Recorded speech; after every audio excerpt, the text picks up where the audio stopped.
I'm Bob Short, and this is Reflection on Georgia Politics, sponsored by the Duckworth Library at Young Harris College and the Richard B. Russell Library for Research and Studies at the University of Georgia. Our guest is State Representative McCracken Poston. Welcome. We're delighted to have you on our series. Thank you. I'm honored to be asked. With your permission, we'd like to divide our conversation into three parts. First, you and your early life. Secondly, your experiences as a public servant. And lastly, your work as an attorney who's handled many high-profile cases here in Georgia. Ringgold, Georgia. Yes, sir, in the county seat of Catoosa County. But I actually grew up in a much smaller town north of Ringgold, Graysville, Georgia. And Graysville, I think in its heyday, had 120 people in it. The great thing about Graysville was, as a child, my mother was a poll worker, and we had a little cinder block polling place that was in the end of a dog pen. Luckily, you didn't have to go through the dog pen, but it was kind of built into the end of it. And I remember as a child, having to stay there all day while my mother was a poll worker, just how it was the most excitement that ever happened in Graysville, because you saw people you didn't see for a long time, and you saw candidates leading up to that time that you never saw. And it became a real big deal to me to try to help, and then later I was enthusiastic about getting involved in elections. I had been born over in Fort Oglethorpe, and but I was raised in Graysville all of my life. And I remember as I got older and old enough to get involved in campaigns, and my oldest sisters, I have 5 older sisters, and I'm very proud of all of them. And some of them accomplished some great things really before women were encouraged to go to school and be anything other than this, that, and the other, and they've done well. But a couple of my older sisters were involved in the Kennedy campaigns in college, and that kind of rubbed off on me a little bit. But I decided that every candidate that I could find that was worth his or her salt was going to come visit Graysville, Georgia.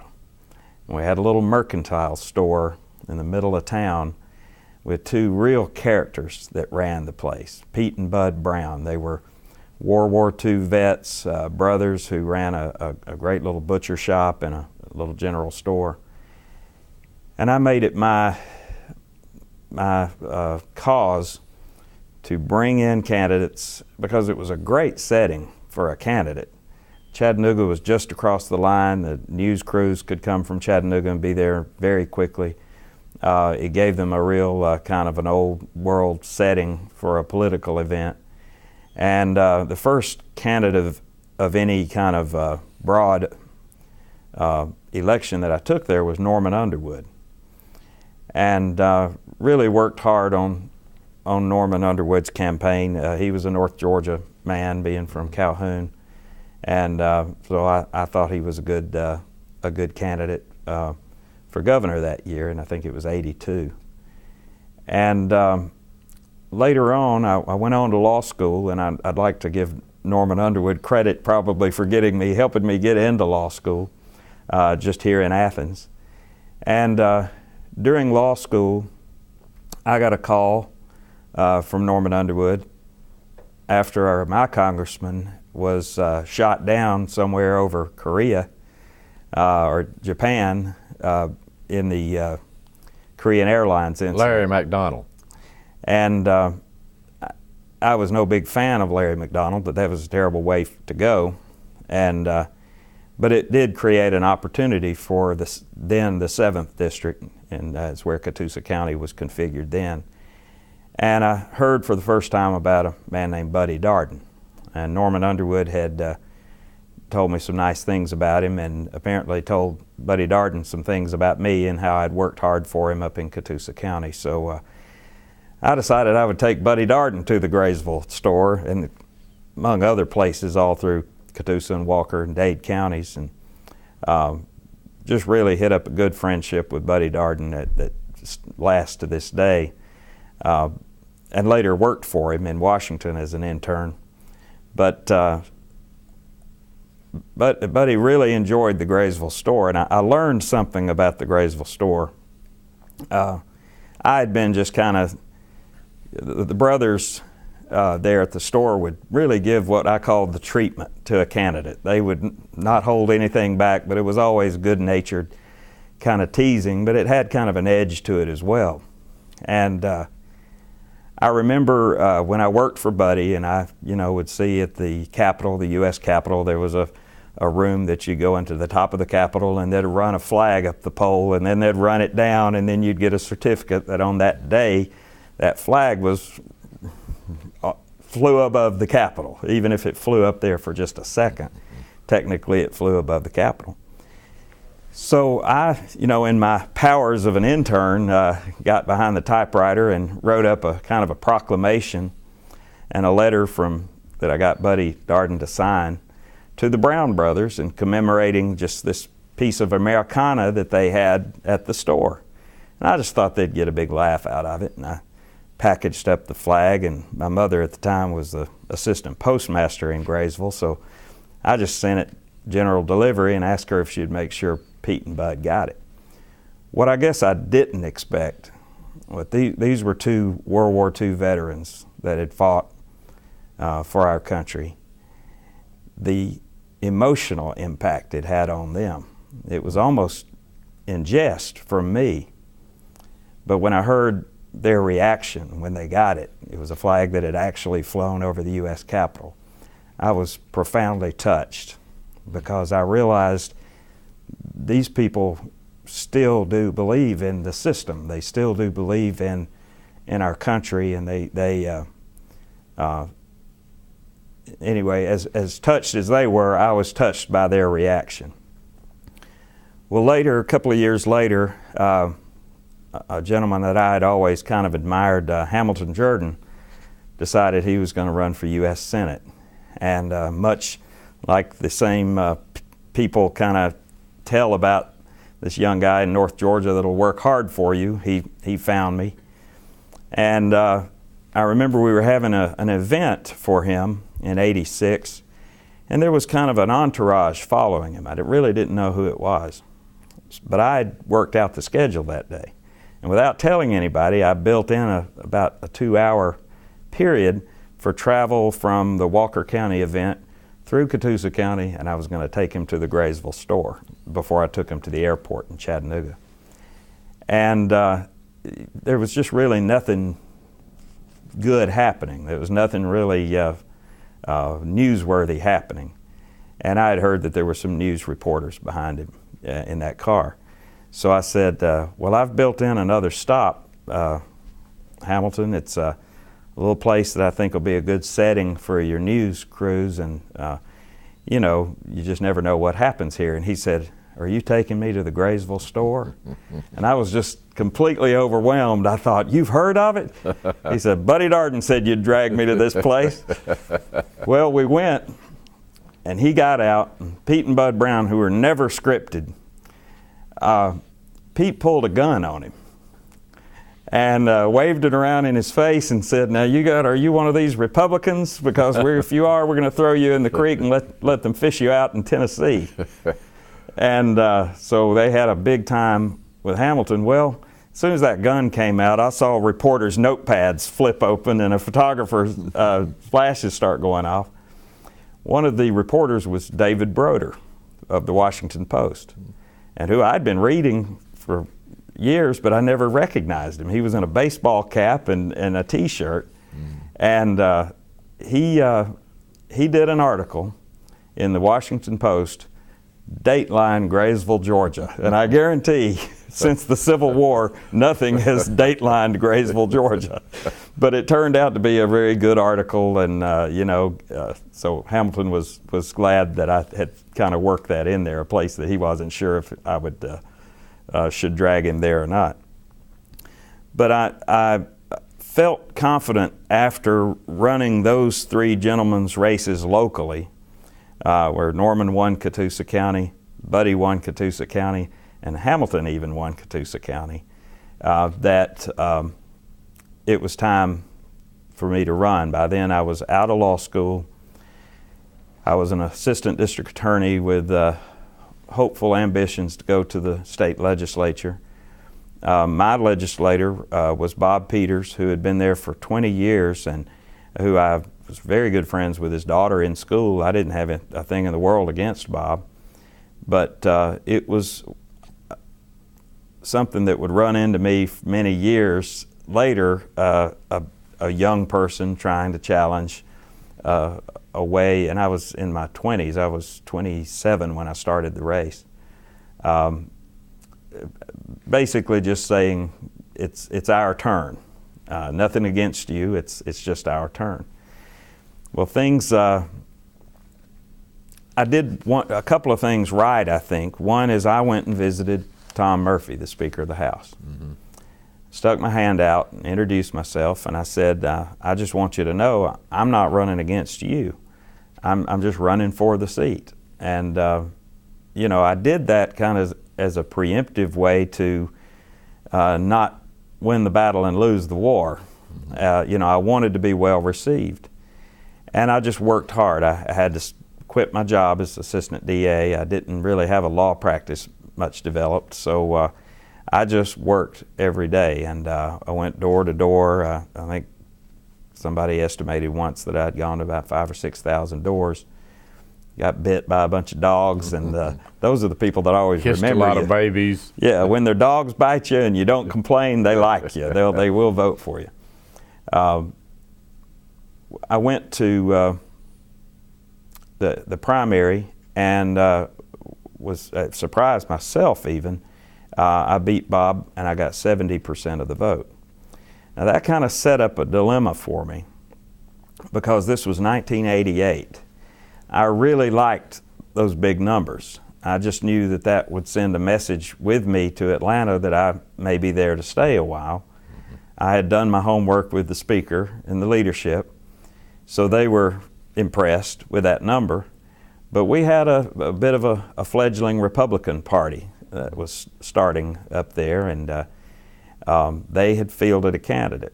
So I knew at the top of my ticket it was going to be Mike Dukakis versus George H.W. Bush. And I knew I was not going to get 70% of the vote because my county was already voting Republican in a lot of national races, and where they weren't yet in the state races. We just knew it was coming.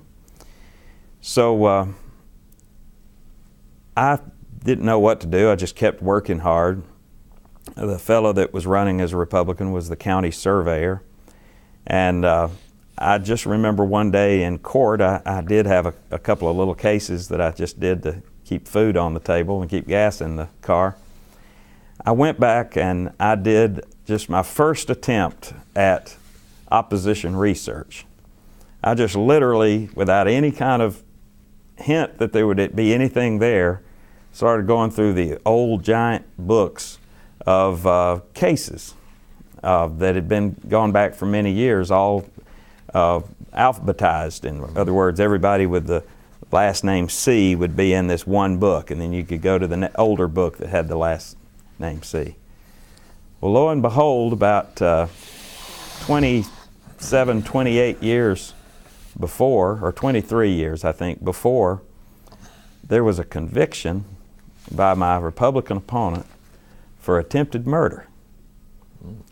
And so I knew enough about voter registration that if you were a convicted felon, you could not only not hold office, you couldn't vote unless your civil rights were restored. Mm-hmm. Well, I really went back and forth. I wasn't sure whether that was really him, had the same name, same middle initial. The way indictments were drawn in those days were pretty interesting because it didn't use any kind of standardized language. It used some pretty flowery language describing actually what the state alleged happened. And they said he had stabbed a guy with a dirk. Well, I'd never heard of a dirk. I had to look it up. And so I just hesitantly, Max Cleland was coming to Chattanooga to give a speech, and I went up there and introduced myself, and I told him, I said, you know, I'm running in this race, and I know you're the superintendent of elections. I've got this situation. I don't know what to do about it. I described it to him, and he said, well, we can investigate it if you want to. So I thought long and hard, and I really thought about wanting to come down to Atlanta with that 70%. And I went ahead and filed for an investigation of it. Well, I thought all along, I've messed up. This is probably his father. This is probably somebody that's not even him. And next thing you know, my opponent's holding a press conference. And I thought, that's pretty bold. It must be that I have screwed up. And I got the wrong guy. They flipped on the camera, and he goes to the microphone and he said, first place, I wish you people would quit using that word dirk. I cut that boy with a regular pocket knife. So I knew I was in good shape, and I got to go to the Capitol with my 70% intact, and it immediately paid off. Speaker, I guess, really did show me a lot of graciousness and a lot of inclusiveness, which, of course, later, I guess, made some of my later positions hurt even the more to him, and I always felt bad about that. But it was an interesting thing, because the actual first event that I ever went to as an elected representative-elect was I was invited to a freshman gathering. Didn't really know much about it, but it was the first opportunity I was going to have to meet my freshman colleagues. This was late 1988, maybe November, maybe about this time of year, 1988. But I was to show up at the Ritz-Carlton in Atlanta. And I showed up, and there were some people that I had known for a few years through Young Democrats or other connections, but later ended up being lifelong friends. One, Ron Fennell from the Coast, who is just a good candidate and a very aggressive and on-the-move kind of guy. Another, Ray Holland, whose brother was a friend of mine from law school, his brother John, who's now a judge down in Turner County. Ray is a few years older, very interesting guy, very intellectual guy. And then my friend Doug Tieper, who was one of the, at the time, maybe the only Jewish member of the legislature, had kind of had a life of political activism. He and I roomed together at the event in Athens where the entire legislature meets before the legislature starts, and kind of it's an orientation of sorts. Doug and I roomed together, and he's telling me all these protests he had done and all these nuclear plants he had protested, and I just remember laying in bed thinking, oh Lord, this guy's a real Molotov cocktail thrower. I don't know about this guy, but ended up he became really one of my best friends in life. You became known as the Four Horsemen.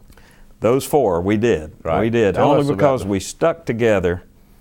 I guess we were all four kind of taken in by the speaker. And, the speaker had a very interesting style that probably was very effective. You never heard the speaker directly say, I don't like this, I don't like that, or I don't want this happening, or I don't want that happening. He would issue some vague kind of opinions that everybody surrounding him kind of knew what the gist of it was, and then everybody else would do his bidding. Well, in our case, he was just inclusive of us, and really more so of some of our colleagues, which had to not be pleasant for them. And the poor Republicans didn't even get the time of day. Earl Earhart was in my class, his first time in the legislature. Cynthia McKinney, Ralph David Abernathy III, several other really good people who got elected and but did not have that immediate inclusiveness that the four of us did. How did you get that name, Four Horsemen? I have no idea. One of the, I always associate it with the apocalypse, so I'm not sure maybe that was appropriate. But I don't know. I know one of the newspaper articles had something to do with it. And I got to tell you, and I think the speaker was behind this. I got selected to be profiled by the Atlanta Journal-Constitution as a freshman. And I don't think that happened. I don't think they just picked me because I was like everybody else had ever been in the legislature, white, male.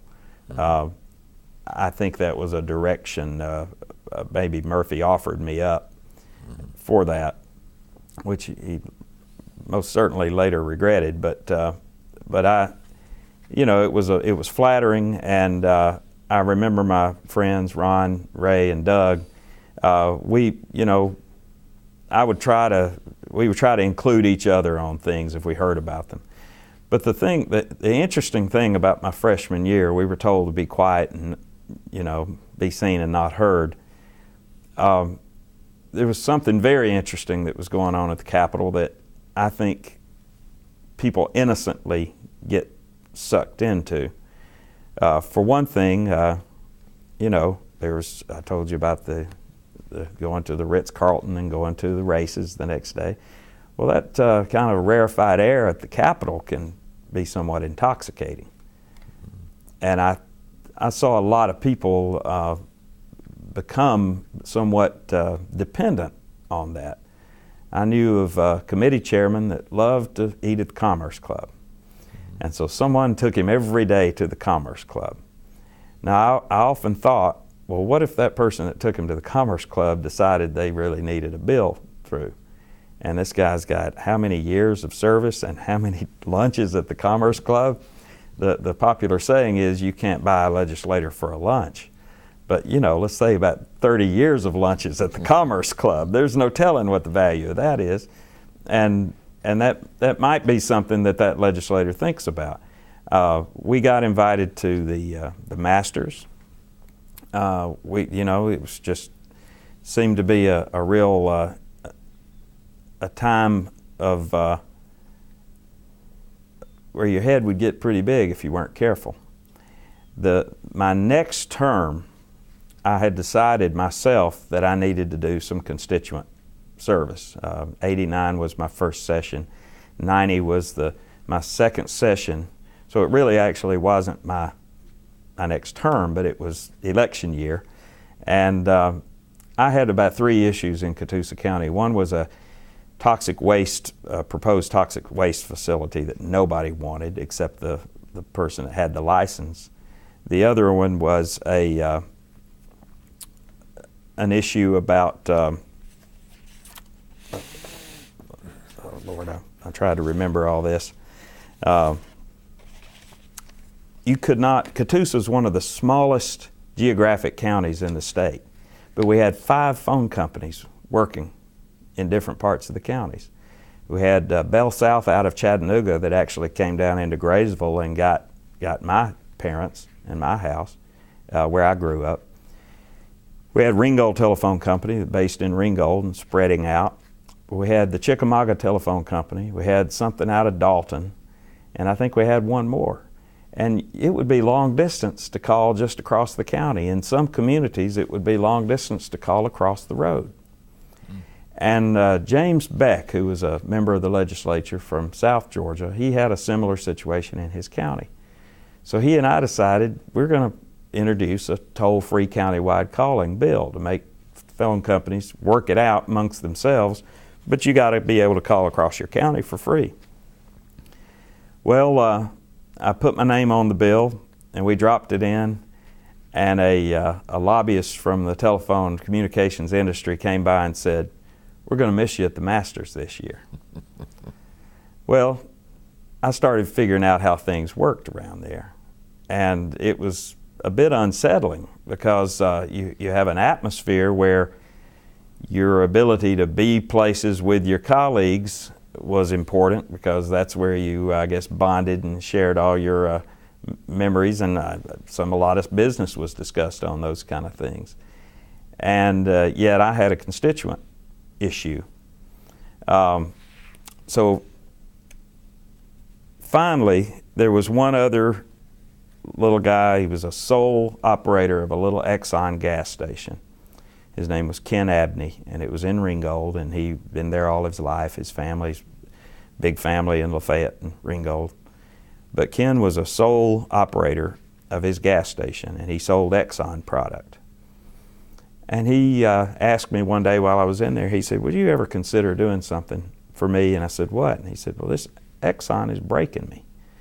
They're selling to me at prices that their own company-owned store, they're undercutting to it. So that store just up the road is killing me, but I'm contractually obligated to them. And I vaguely started remembering a thing that as a freshman at the very first meeting I ever had with my colleagues, these oil lobbyists were talking about. And that was, don't ever introduce retail divorcement. Divorcement. Don't ever introduce it. That was the message at that meeting. Well, I didn't know what divorcement was, and it didn't sound like anything I would ever introduce. And here was a constituent asking me directly, would you help me? Can you help me keep them from doing this to me? So, kind of remembering the little comment about the masters, I decided, well, I'm going to try to be a constituent-minded person, and I'm going to be more careful. And so I drew up a bill. Well, it was later called in the 1991 session, it was called the Lobbyist Full Employment Act of 1991. Every lobbyist at the Capitol, and a lot they flew in, were hired by these companies. They came in, they completely overwhelmed the Capitol. Some of my colleagues who enjoyed that kind of thing were patting me on the back saying, we've never had it so good here. There were lunches and dinners and sports tickets and all kinds of things, going around.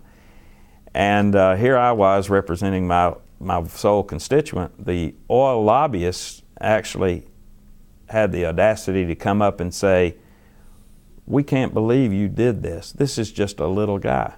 He only sells so-and-so gallons a month. We've looked him up. We know what it's all about. And at that moment, that was the wrong thing to say to me. And so I really just kind of buckled in. But I realized that divorcement itself, I think there were good arguments on both sides, and I recognized that. So I told the side that liked what I did, I said, I'm only carrying this so far as it helps or affects my constituent. If you're going to start trying to protect this middlemen called the jobbers, you need to get another person to carry that water, because I'm just really going to limit it to what my constituent needs, and he's an owner-operator. And so that's ultimately what killed the bill. I think Tom Kilgore introduced a amendment on the House floor to include the jobbers, and I just didn't have the constituency in the jobbers. So I basically, was not necessarily for that amendment. It killed the bill. But the aftermath was amazing, because the Atlanta Business Chronicle quoted a member of the Petroleum Council of Georgia who said, we spent $800,000 to beat Poston's bill. Now, $800,000 in a house of 180 people, that just was phenomenal to me. And I think that was a low estimate. That's how much they spent. We don't know how much the individual oil companies spent. We don't know how much the jobbers spent trying to support my bill. We didn't know, because there was no registration of lobbyists. There was no reporting of their expenditures. There was nothing like that in Georgia. So one newspaper said that I was chagrined at the excesses that I had witnessed, and I think that was an understatement. What happened later that year, though, probably had more to do with my positions than anything. Was in July, I developed type 1 insulin-dependent diabetes. And it had been in my family. My youngest sister had it, but it changes you. At least I think, not just diabetes, any realization of mortality made a lot of the things that went on at the Capitol look kind of silly by comparison. And it sure made waiting in the wings and keeping quiet for 10 years seem silly. And I knew my district was changing so much that I knew the old pattern of do your apprenticeship, be quiet, do what the speaker tells you to, until your time comes. That just wasn't going to work. It was already changing. The Republicans were increasing in number in the House, even though then they were around 60 something members out of 180. But you only had to have 91 to have the whole House. And so reapportionment was that year. I remember being in the hospital and having reapportionment maps tacked up on the wall in the hospital up in Chattanooga. And I was still respectful to Mr. Speaker. I remember a number of us had basically taken what he wanted his district to look like in Haralson County as number one, and then we drew what we could live with, and then we presented it to him as basically the entire congressional district of state House districts, and got him to sign off on it. Well, that's all we needed. Carry that map to reapportionment with his signature and all of our signatures on it, and everybody knew, okay, that's sacred. We're not going to mess with that district. So it kind of took care of reapportionment, which was always a critical time in any legislator's lives. So another thing kind of happened that I think affected me. When I was a freshman, I had been asked by the speaker. Again, he never asked directly, but one of his staffers had said, "Speaker, I'd like to spend some time with you this weekend.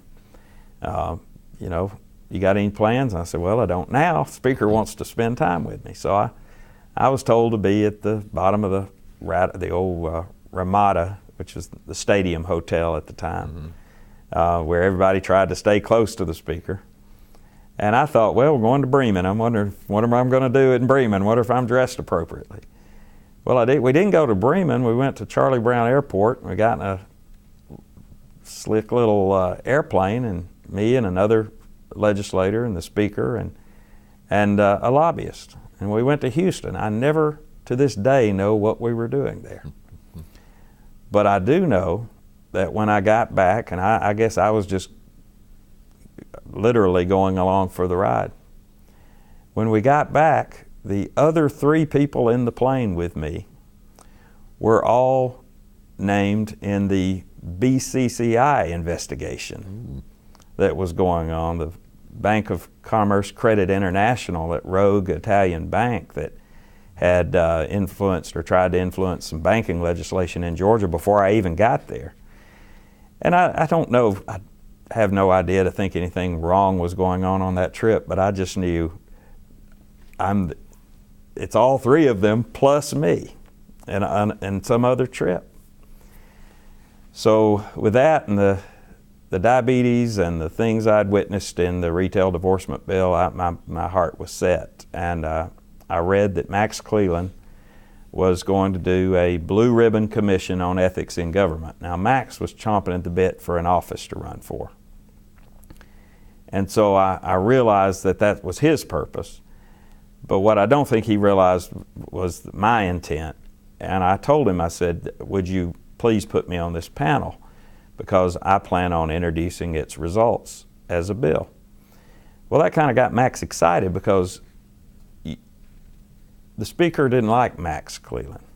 And I don't know of any particular reason, but he just wasn't one of the speaker's proteges. He wasn't like Bubba or a number of the other Larry or Terry or any of the other members that had been there toiling and waiting their turn.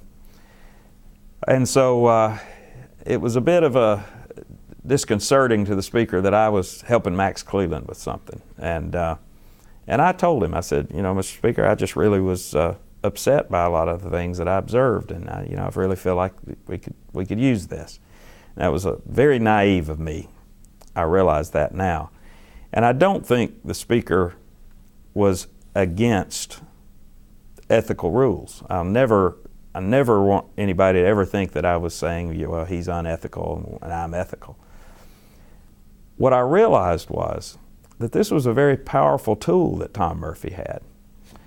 As long as there were enough of us who loved going to the Masters and who loved going to the Commerce Club and who loved doing these things, he literally could control us that much easier. I mean, here was the tools that he was using very deftly to keep power, and quite easily, I might add, because few lobbyists were going to cross him. They had multiple clients. They would be hurting all their clients if they took a real controversial issue that the Speaker was against. So it was just a very well-oiled machine. And but I introduced the bill. Well, of course, Common Cause and some good government organizations kind of rallied around it, but they were not used to winning anything. they were used to tilting at windmills all the time and not having any success. So there was no formula or blueprint for success for anything like this.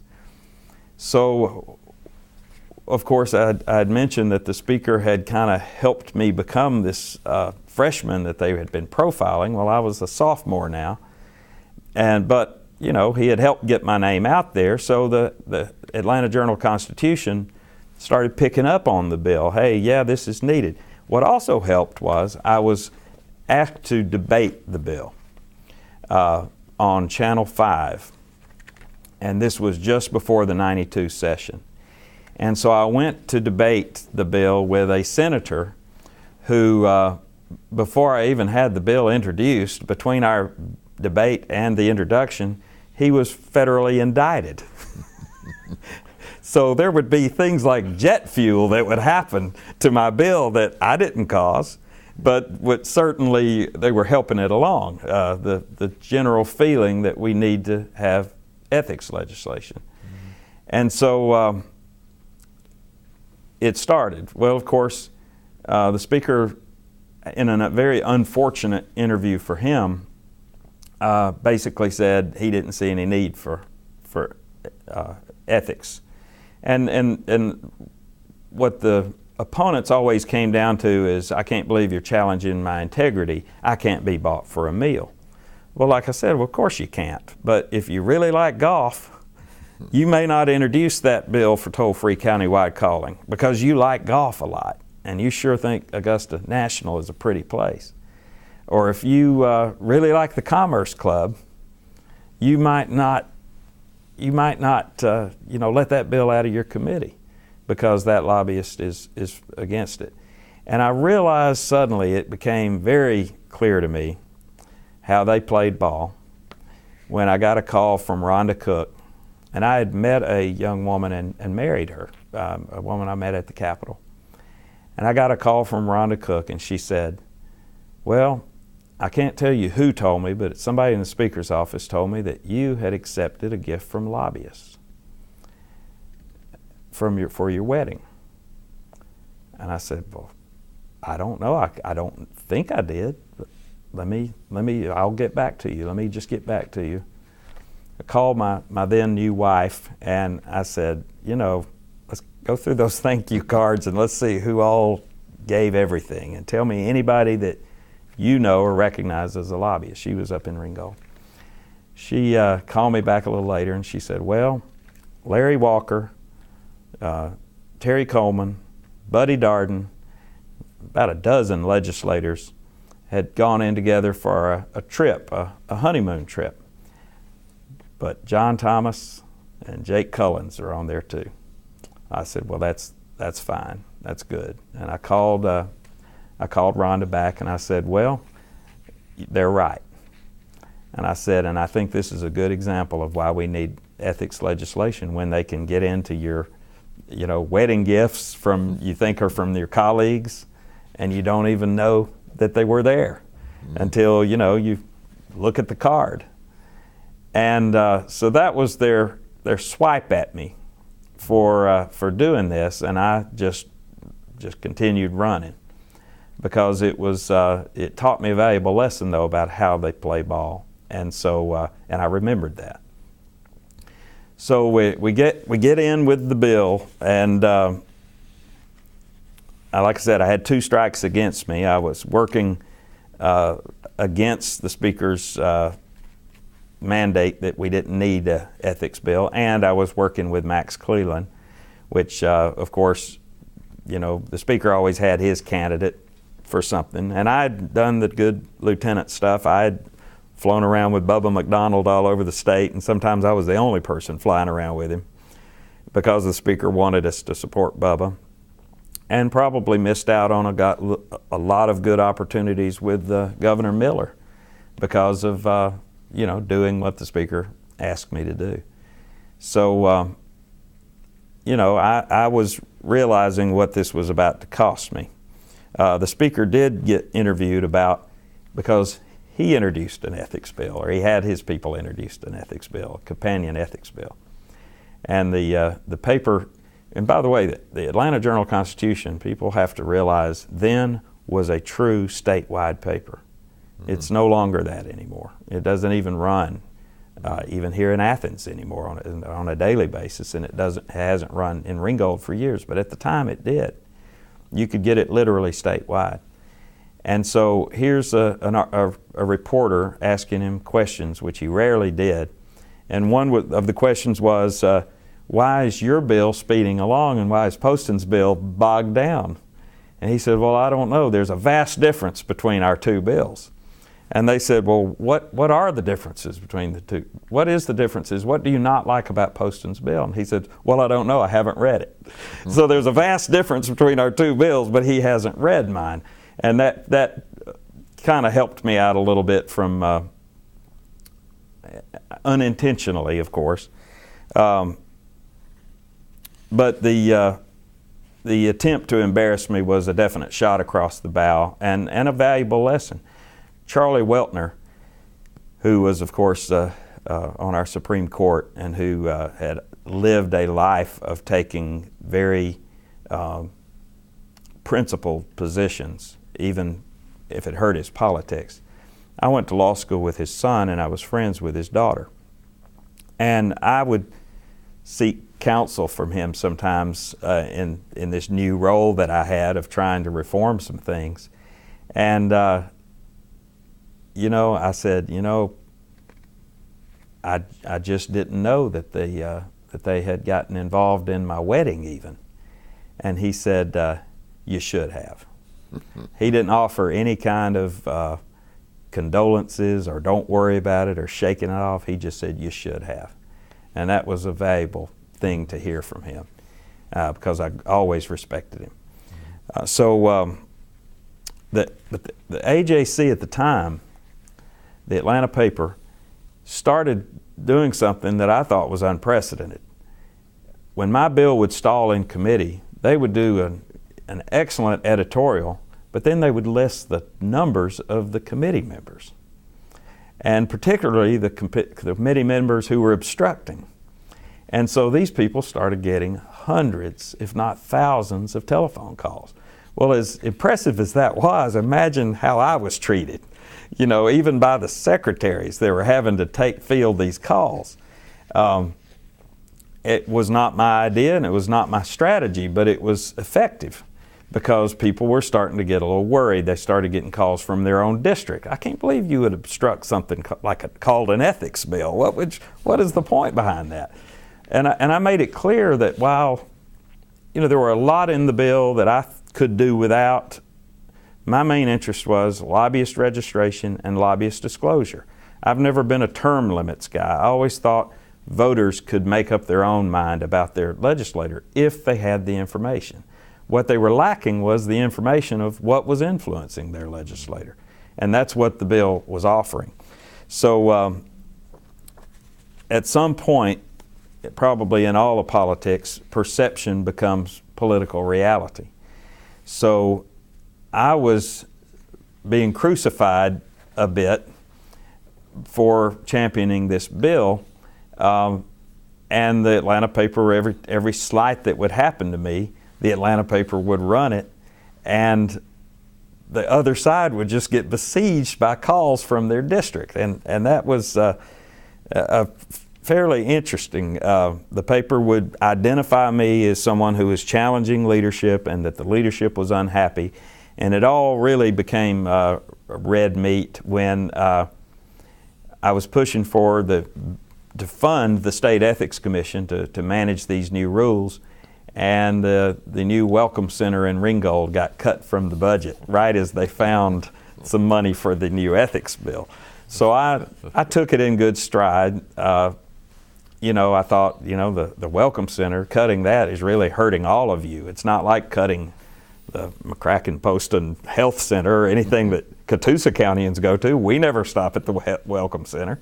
But you're hurting yourself because this is your state, and this is where people come, a big corridor, I-75, and, you know, you're really hurting yourself. But, you know, touche.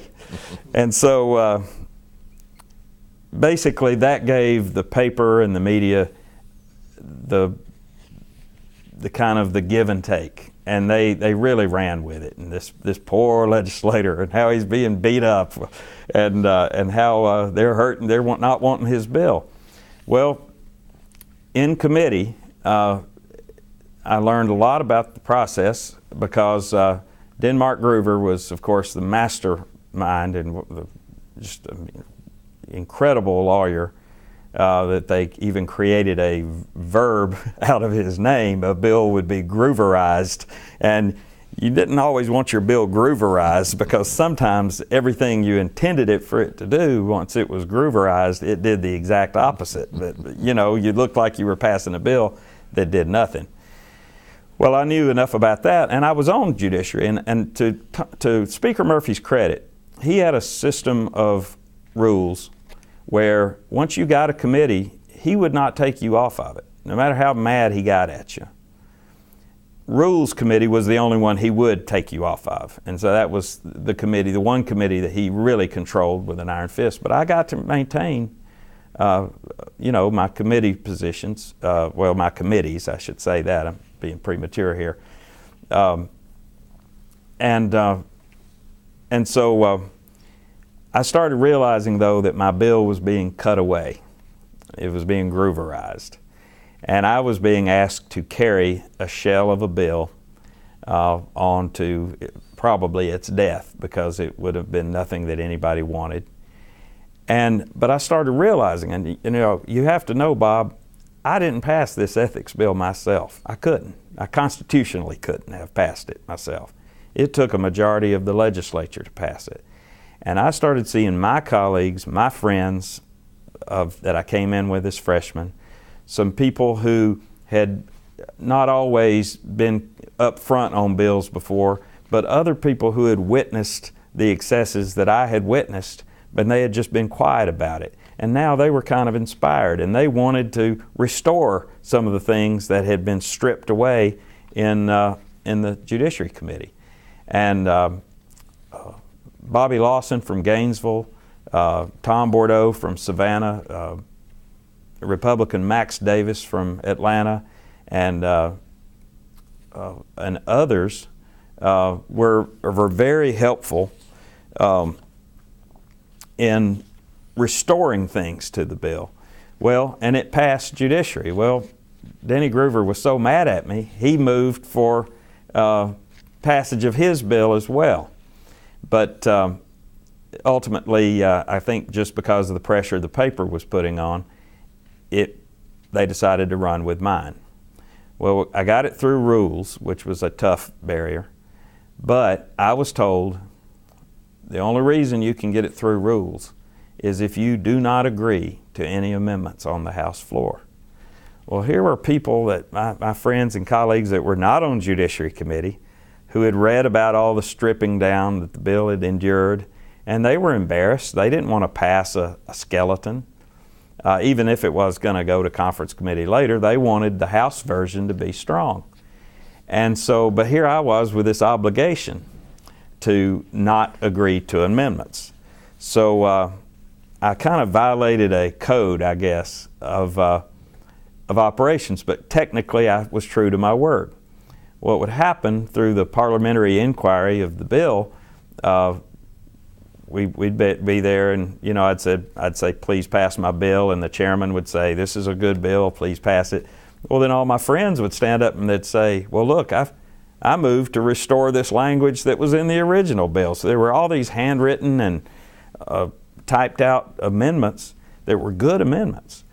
And so I would say, parliamentary inquiry, everybody wants to hear from the author of what the author thinks, but you can't just say what you think. You have to ask it in, I always tell school kids it was like playing Jeopardy all the time. You have to ask everything in the form of a question. So I would say, isn't it true, Mr. Speaker, that this is a wonderful amendment, but I'm obligated to a deal that I cut that I can't agree to amendments? Well, that infuriated them. But amendment after amendment after amendment passed and got restored to the bill. So it was a fairly good bill that passed the House. But I was completely without a country at that point, because Denny Groover was furious and the Speaker was furious. Well, normally the Senate, passed, I went over and worked in the Senate committees, and they passed a much stronger version of the bill than even the House did. And normally the bill's author gets to be one of the conferees. Well, I had enough of playing a role of my own bill's weakening or ultimate destruction. So I wrote the Speaker a letter, and I think it says probably something you'd already planned already, but I don't care to be on the conference committee for my bill. And I basically said I support the Senate version more than the House, and it wouldn't be a true legislative conference committee if I was on the the House team. But I did that for another reason. For one, it put the entire pressure. I think they would have liked me to been there, and they could have put pressure on me. We'll give you a welcome center back. We'll do a number of other things. Just help us come out with a so-so bill. I didn't want to do that, and I just, I'd been cussed out enough about the way I'd handled the thing on the floor that I just thought, well, let's just let the whole world come down on them if they don't pass a good bill. And lo and behold, they did. And in the 11th hour of the last day of the 1992 session, my bill came through as a conference committee that the Senate had passed, and the House passed it. And I guess it is the proudest work I ever did in the legislature, because it was a game changer. It forever, lobbyists had to register. They had to report everything that had ever happened, and in terms of what they gave to legislators. Well, Ann Zell Miller came through and funded the design for the Catoosa County Welcome Center. So it was a plus all around, and I'll always appreciate him for that. Now, the end of the 92 session, I knew that things were not going to be the same for me, but there were enough people out there who were just upset at the way everything had gone down, embarrassed at the way the leadership kind of seemed to bungle it and completely misread what the public wanted. And so some of us approached Dubose Porter and said, all of us are young, and all of us have just been here, a few days. You're the governor's floor leader. What if we tried to get you elected as Speaker? We felt a real groundswell out there in the state from the reaction to the ethics bill and the reaction to our leadership's blocking or attempts to block the ethics bill. And it took some talking to Dubose, but he thought, well, I'll do it. I'll try to do it. And it was very clear, and probably to his detriment, that I was the most outspoken advocate for Dubose, and I really was, and I made it my pledge to myself, because I always liked Tom Murphy. So I was not going to get personal about it. And I just said, it's just time for change. Well, Ray Holland, who I told you was kind of the intellectual of our bunch, he came up with a document that we called the Holland Manifesto. And it was basically a bill of particulars of everything we thought was wrong with our body and the way we did business in the legislature. We called for a ethics committee for us to police our own, the establishment of that. We called for pre-filing of bills so that people could pre-file them even, the summer before the next legislative term, and have study committees and have public hearings and, involve the public in things, except for this 40-day madness that we always did. And we asked for computerization of information, and so that we could all have access to it. And we asked for computers on the House floor, or the ability to get access, just so that we don't have to, on last-minute things, we would like to have our own sources of information other than what the lobbyist out in the hallway was sending in through their legislator. So the brilliance of Speaker Murphy was, and I'll always admire him for this, and I've always said he deserves one of the biggest statues out on the Capitol ground. I will say that to this day, because he did remarkable things, and he stopped a lot of bad legislation over the years. So I'll always want to honor him in that respect. But things started getting nasty at this point at the Capitol. And basically, he co-opted a lot of our ideas, which was fine. I mean, he created a health ethics committee. They came up with their own pre-filing of bills that they started doing, and all of this was from the Holland Manifesto, all from the group after we lost the speaker's race, running on these issues. I decided we should, I'd looked at the old Al Burris case, when Al Burris challenged Speaker Murphy and the group of people that kind of supported Al Burris. It was literal political obliteration. Al Burris spent the rest of his career trying to come back, trying to build back. And I saw that as not a good role model for me, and I didn't think for any of us. So I thought we should form a group called the Democratic Reform Caucus. Now, the difference between our time and Al Burris's time also was there were more Republicans now. Suddenly, the speaker is 20-something votes away from losing the House. So he couldn't afford to alienate all of us, even the rebels. So they picked out just one person to punish. And you're looking at him. I got the punishment from on high. I got stripped of my committee assignments. Some of our rebels actually got new committees to head. DuBose did a wonderful job at rehabilitating his in-house politics, but there had to be a sacrificial lamb, and I guess I deserved it because I was the most outspoken of all of them. So, and I knew how it worked, so I wasn't personally upset. I just thought, well, this is just the way it works. Well, the 1993 session. All right, guys, let's take a break there. Okay. Good. You're doing great. All right. We're going to get really interesting stuff now. Yeah, boy.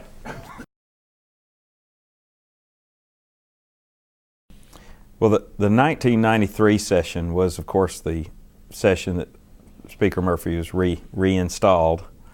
There was some talk of cutting a deal with the Republicans, and DuBose wanted nothing of it. I think that he wanted to start rehabilitating himself. I was, of course, my personal situation was different, and I thought, well, what would it hurt? What would it hurt to do a little power sharing right now, because they're coming on pretty strong. We're all going to want them to be kind to us, kinder to us than they have been dealt with over the years, and so it might be good to have a bit of a transitional government, but nobody else really wanted to do anything with that. And that, again, was the brilliance of Tom Murphy, because like I said, some of the rebels came out pretty good. They got some good committee assignments and got good treatment. But they had to have the sacrificial lamb, and that was me, and that was fine. But the Democratic Reform Caucus, we watched closely what was going on, and we continued to try to change things. And Dick Pettis with the Associated Press discovered what was popularly called a slush fund that House leadership was controlling out of state money. And it was of questionable legality as far as the process goes, but it was a certainly powerful tool that they could work and reward with. Now, a funny story, if I can, I've been speaking chronologically, but I've got to go back. When my little group of that you call the Four Horsemen, when we were freshmen, we were such eager students of the process that we would show up at the Appropriations Committee meetings. We would just sit there and listen, soak it all in. This is how they do it. This is how they work. Well, I was dating a little girl from Ringgold that was going to college down in Atlanta, and we'd quit dating, but we were still friends. We grew up in the same town, and so there she was, you know, kind of being one of the hangers-on too at the process. So we get to what they call the Green Door Committee.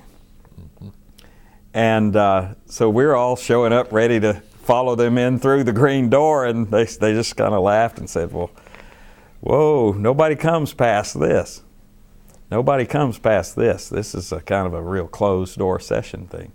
I'll never forget the old girl I dated got to go in the Green Door Committee, and the guy who got elected by 44,000 Georgians didn't.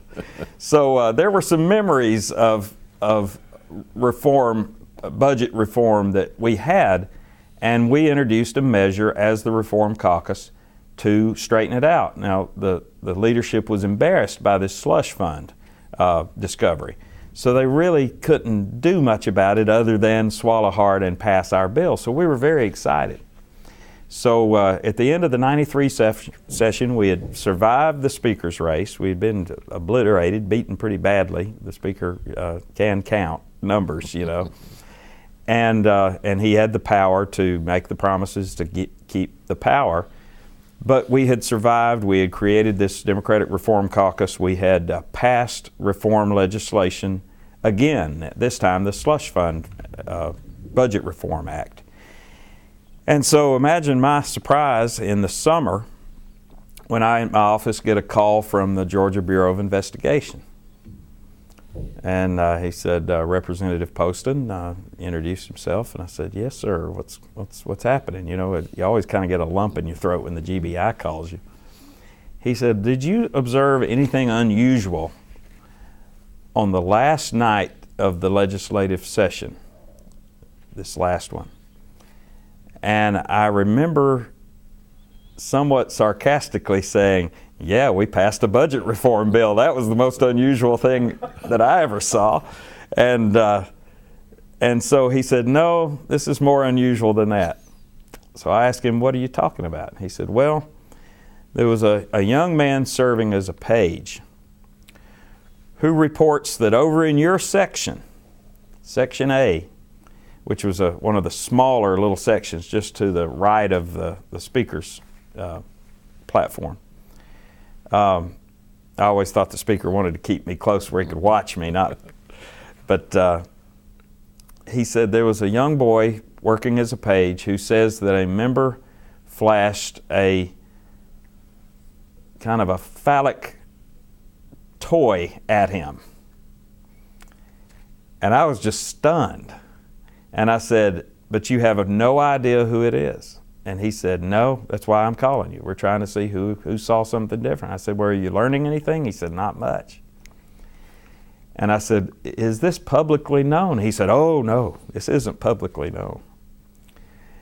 So between hanging up with him and my next call, I realized that if things aren't publicly known around there, somebody else is going to be assigned as the purveyor of the sex toy.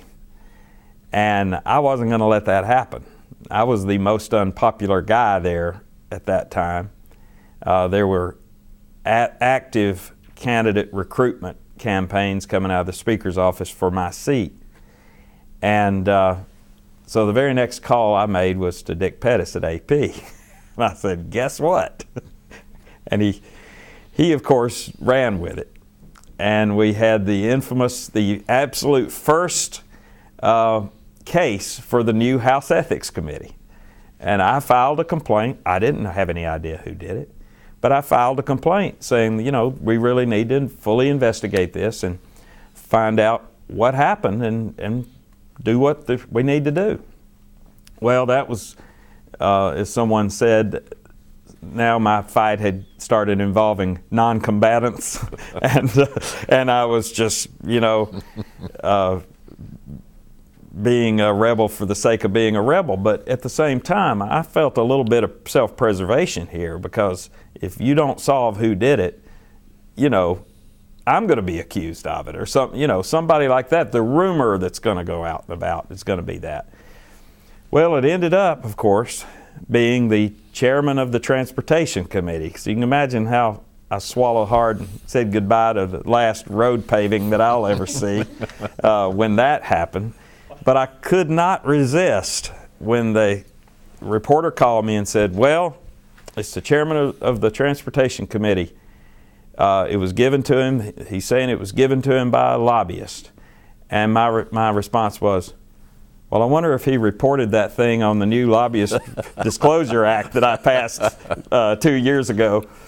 Well, the poor lobbyist had to go back and amend his report to put this fake penis on his report that he gave as a gift.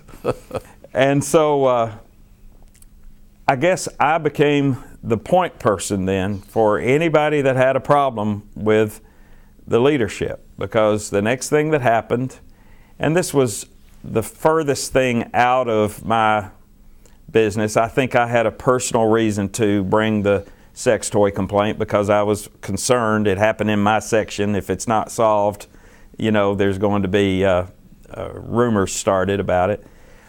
The next one I had probably the least reason to file. But I was just mad as hell because they were recruiting a candidate against me. And I, as Zell Miller's often said about the mountains, you don't put us in a corner. And a young lawyer who was a special attorney general by assignment over in Bremen, Haralson County area, had put one of the Speaker's clients on the child abuse registry, one of his law clients.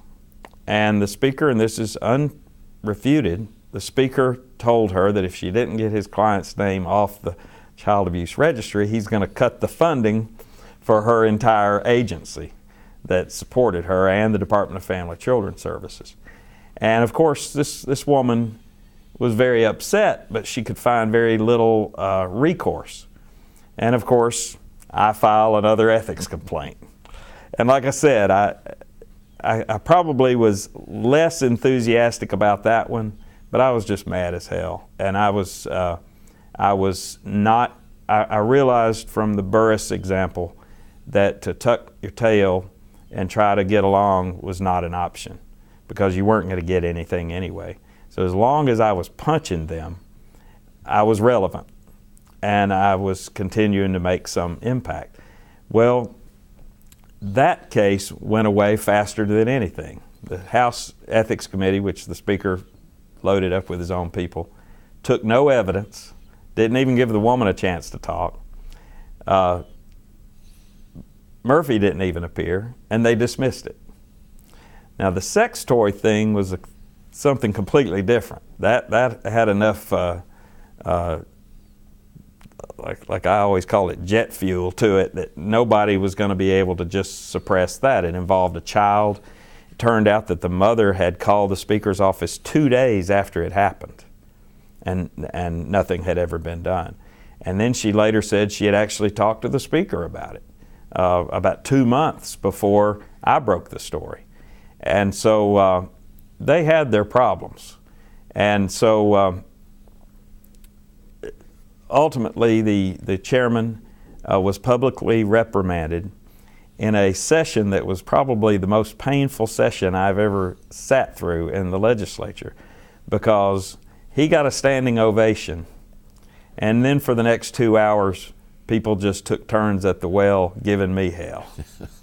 And how in the world I could do that to a friend and a colleague, and how in the world could I, and I couldn't believe it. And to the chairman's credit, it was pretty well known in the House that he was not the one who brandished it. He was seen as the one who brought it to the floor, but he was not the one who, likely not the one who showed it to the child. And yet the brotherhood of the legislature, the fraternal atmosphere, caused him to take the fall and not include anybody else. And that was obviously a lesson that I never learned, was the brotherhood and the fraternal atmosphere. And so I caught a lot of heck about that. Well, the next session, of course, this all happened in the '94 session, and Brian Hicks, who was a reporter for the Chattanooga Times, he told me off the record, he said, I just had an off the record conversation with Tom Murphy, and he tells me you're not going to pass a bill this year. And I said, oh, so he's threatened it? He goes, oh no, you know how he is. He's more subtle than that. He said, I'm not stopping him from passing a bill. The members just don't like him. They're not going to, they've told me they're not going to let one bill out. Well, I had about 5 things I wanted to do, various things, and I had other ways of getting 4 of them done. I had vehicles, we called them, that I could plug my language into another bill, or maybe over in the Senate side, and nobody would ever see my name on it, and it would pass, and they did. But I had one bill I couldn't find a vehicle for. And a constituent who was a little girl in a wheelchair, her parents had asked me to get involved. She was getting a dog trained to help her. Susie. You know Susie. Yeah. You remember Susie. I remember Susie. Well, these assistant dogs are great. They help people with wheelchairs. They can open refrigerators. They can, I don't know how, but they can push an elevator button, and I don't know if they know which floor to push, but they can at least push one of them. And they can do absolutely amazing things. And I was given a demonstration, and I thought, well, this is amazing, and yes, I will introduce this bill. But I told this group of advocates, I said, maybe I'm not your best person. You know, I've kind of stepped on some toes down there. I said, no, you're our guy. Let's do it. And so we introduced this, and it had probably the most enthusiastic constituency of anybody I've ever seen. Now my bill, it was already allowed for trained dogs, certified assistance dogs, to come into public places. What the bill was about was to let dogs in training by a certified trainer also go to public places, because they said, you know, you can train a dog forever and he's not going to be ready for a MARTA station. And you know, even those new trained dogs are going to go to MARTA stations, they're going to be a little freaked out, because here comes that train whooshing through and there's a big drop off, and we really need to train them at places like that. So all the advocates who were already at the Capitol, their dogs were already trained and certified, but they were just excited about the measure. So I started to realize that this was really breaking down a lot of the members' resolve that I was not going to pass the bill. And of course it wasn't their resolve, it was the Speaker's resolve. And so it got put in like 2 subcommittees levels of hell. And you know, I would show up and there'd be 5 or 6 people in their wheelchairs and their dogs, and the dogs are all well behaved. They're not scratching or, you know, using the bathroom on the floor. They're all perfectly behaved. And the subcommittee would say, well, gosh, yeah, we can't stop this. Yeah, we'll move it up. Well, it kind of got delayed enough to where it only got out of committee by the time the rules calendar kicked in, the one committee that Tom Murphy could control. So I would show up, and Bill Lee, the chairman of rules, he pulls me off to the side and he said, I really wish you wouldn't bring all these people. And I said, well, what do you mean? They're just here for bills like everybody else. Look at all these people lining the walls. There's, everybody you could think of, lines the walls, and, Bill kind of ran the Rules Committee with kind of a lighthearted, comical approach. It was disarming in a lot of ways, and it served a good purpose because there was so much seriousness there that it, I wasn't necessarily against his style. But he said, "You're trying to make us feel bad." And I said, "Well, I'm not trying to make you feel bad, but I'll talk to the group, and you have this committee in such a small room. I'll talk to the group, and maybe they can just designate one advocate a day to come with me." And I did that out of respect for the chairman, and I went out and told the group, I said, "Here's what he said. You're all trying to make us feel bad there in your wheelchairs and your dogs, just making us feel terrible. So why don't you just pick an advocate a day, and we'll continue asking for this bill to come out." And we did. Well, finally, some of the members of the Rules Committee, they just could not take it anymore. And somebody said, and Bill Lee was not chairing it, Denny Groover was chairing it, and because he was the vice chair. And he made a mistake that day. He made a statement that he sincerely apologized to me for yesterday. Not yesterday. Gosh, this is how many years ago. He sincerely apologized to me about it the next day. But he just got caught up in the moment. What he didn't realize was there was a group of school children there. There were reporters from Columbus, that a couple of the key legislators were from Columbus, Calvin Smyre and Tom Buck. And somebody said, "Why don't we let Poston's bill on? He and those people have been here every day." And then he said, "Those people are handicapped enough without Poston's help." And it blew up on him. It was a comment that probably we've all made insensitive comments in our careers and our lives, but it was just the worst time to make it. And it became fodder for the press. And he came to me the next day and he said, I didn't mean that the way it sounded." He said, "I'm really sick and tired of this thing between you and Tom Murphy." He said, "You come tomorrow, I'm going to get your bill out of committee." And he kept to his word. The next day, and I'll always admire him for that, he was the one who had been around long enough that he didn't have to take the speaker's mandates all the time. And he got my bill out. Now, that day that the bill got out of committee, the advocate of the day, since I had made the group come down to one, was a little boy, 12 years old, named David Zero. And David had been in a wheelchair all his life. And his dog Susie was this black lab who was just a beautiful dog. And I just turned to him, he was about the right age. I said, "Hey, why don't you be my page tomorrow when this bill comes out? And you people can kind of see how Susie helps you." And I meant just be a page, and they'll see the dog helping him all through the day. Well, I got so excited, and I really didn't think, well, we're just about to, if it passes, which how could it not pass, we're about to go over Tom Murphy's mandate. But I didn't think of it that much. I was just excited to have the bill up the next day, and it was a great bill. Well, the next day, I'm sitting in my chair getting ready, and Butch Benefield, the Speaker's sergeant at arms, he was a state trooper, a really nice guy who was kind of the bodyguard for the Speaker. He came up and he said, "I'm sorry, your boy and the dog can't get in." And I said, "What do you mean? Is there a problem?" He said, "Well, the Speaker says they can't get in." Well, the Speaker and I had not spoken that session, and I regret that, because up to that point I had always gone in and told him my views on things and told him why I was doing things. But it had gotten personal. And between all the ethics complaints and the getting opponents for me and all this stuff, we had just worn each other out in whatever. So I finally went up to him. He was up on the bench, and I said, "Mr. Speaker, what's going on with my page?" And he says, "You're trying to make us feel bad." I said, "I'm not trying to make anybody feel bad. I'm trying to make these people that need this law passed feel good.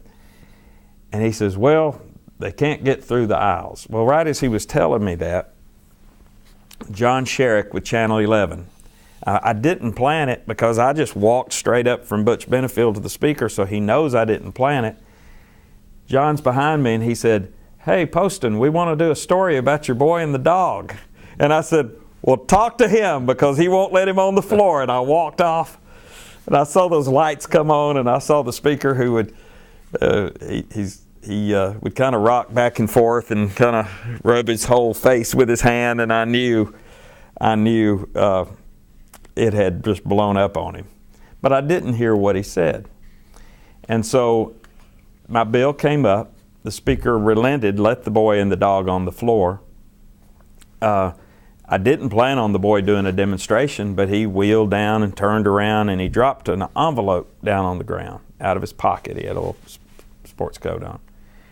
And the dog went down and put its paw on the end of the envelope, made the other end stand up, grabbed the upward end with his teeth and laid it on the boy's lap. And God, we had people crying in the aisles and cheering and standing up. And I turned around and there wasn't a soul in the speaker's chair. And I thought, well, it's maybe this is over with. Maybe maybe it's finally over with. But to my chagrin, it was not. I didn't even watch the news story that night.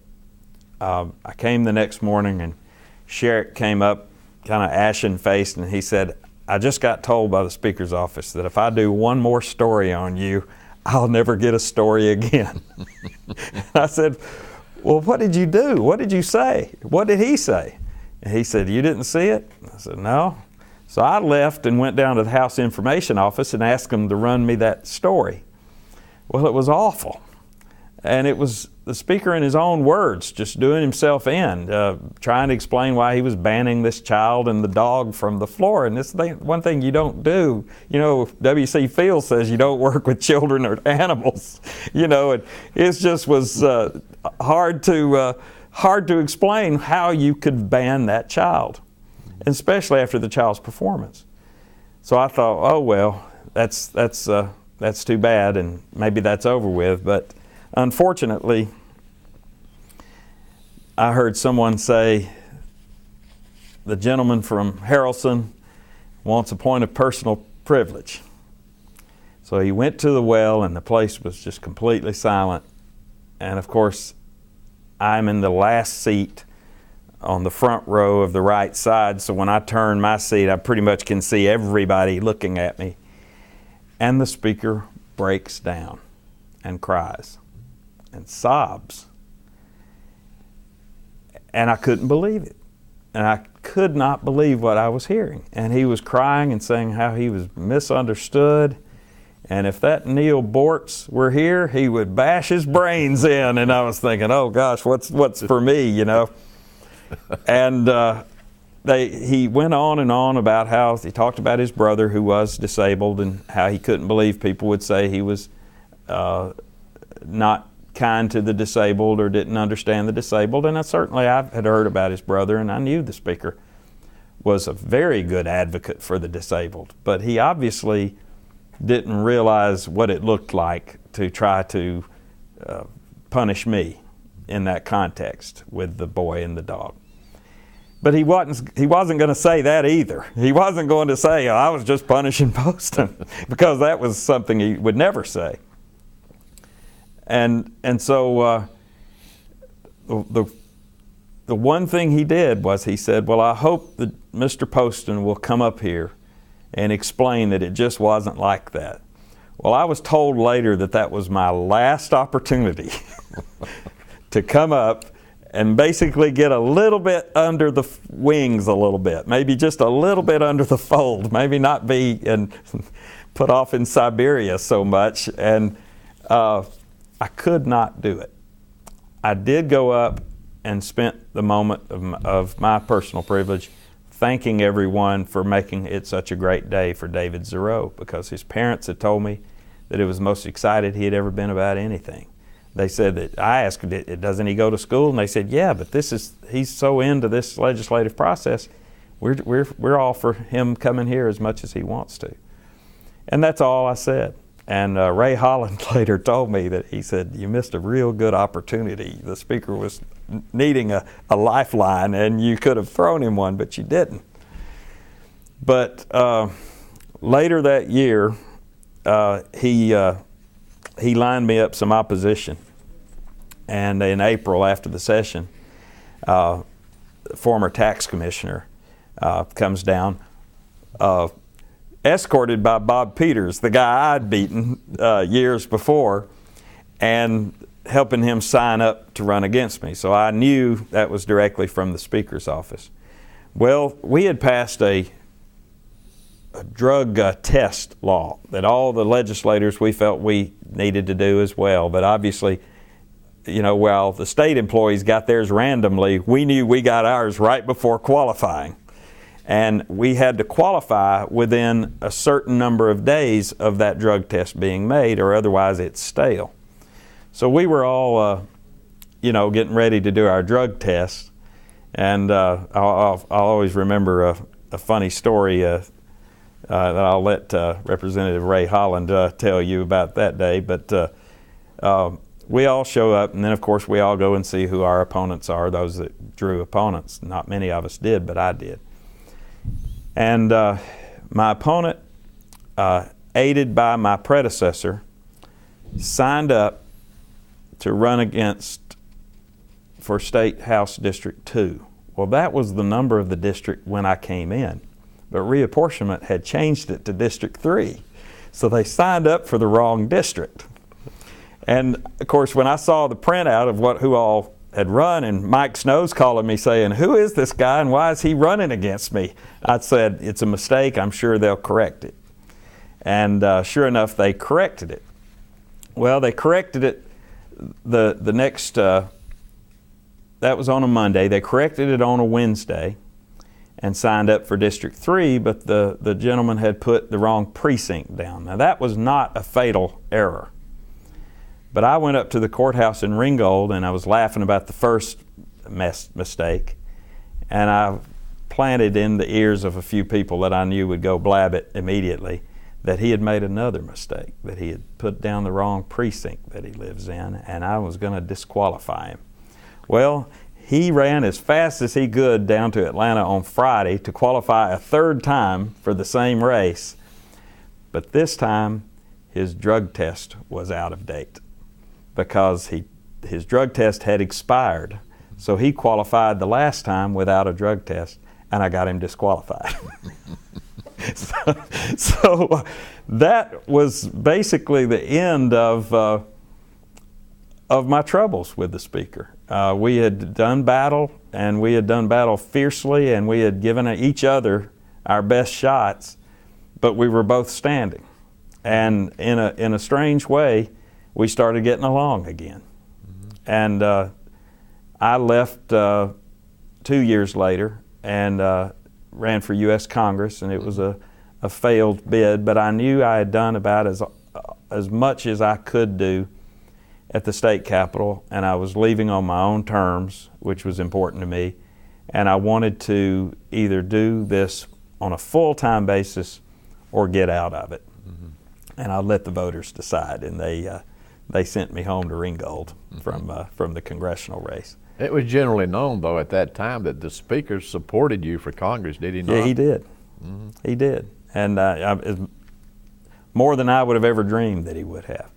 Mm-hmm. And I've talked with him in later years. And again, like I said, even in the fiercest of battles, and even when I was trying to have him sanctioned and removed, I still think he deserves one of the biggest monuments there because of what he represented, the period he represented, and the progress that the state made while he was Speaker. Mm-hmm. I just don't think that everybody should be in those positions forever. And the brilliance of the man is that he passed just about all of our reforms. What you see in the House now, Tom Murphy heralded in, not his successors. The computerization, the pre-filing of bills, and if anything, I think, quite frankly, there's been almost a step backwards. The Speaker was fair. When you got a committee, you kept it. I know that there were people on judiciary that were dying that I was there when I was in the middle of throwing all those Molotov cocktails, but he left me on it because he was a man who made a principled rule, seniority and this, that, and the other, and he generally stuck to it because he knew that things would start unraveling if he started picking it here or there.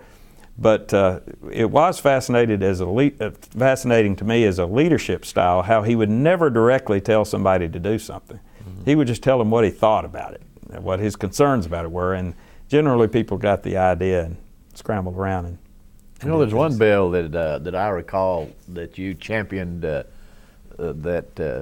is now law in Georgia, but it took all these years. Is your idea about an inspector general?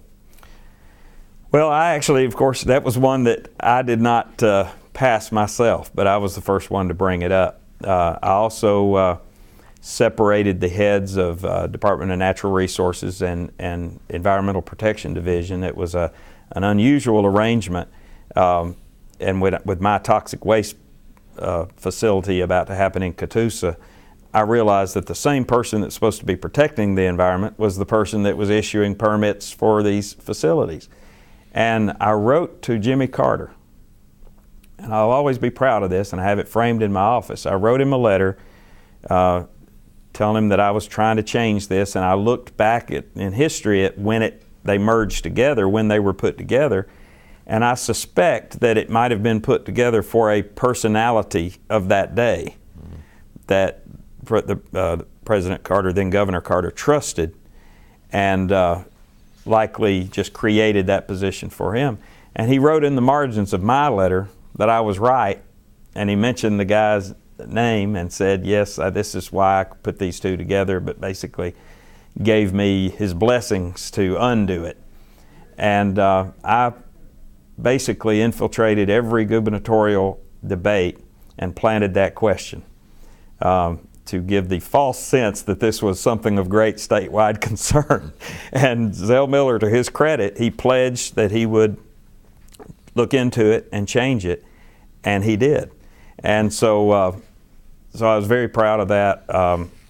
I did, after the Ethics Act, when things were a lot tougher to do, I passed the statewide Whistleblower Act that protects state employees for blowing the whistle on fraud and abuse and theft of state funds and services.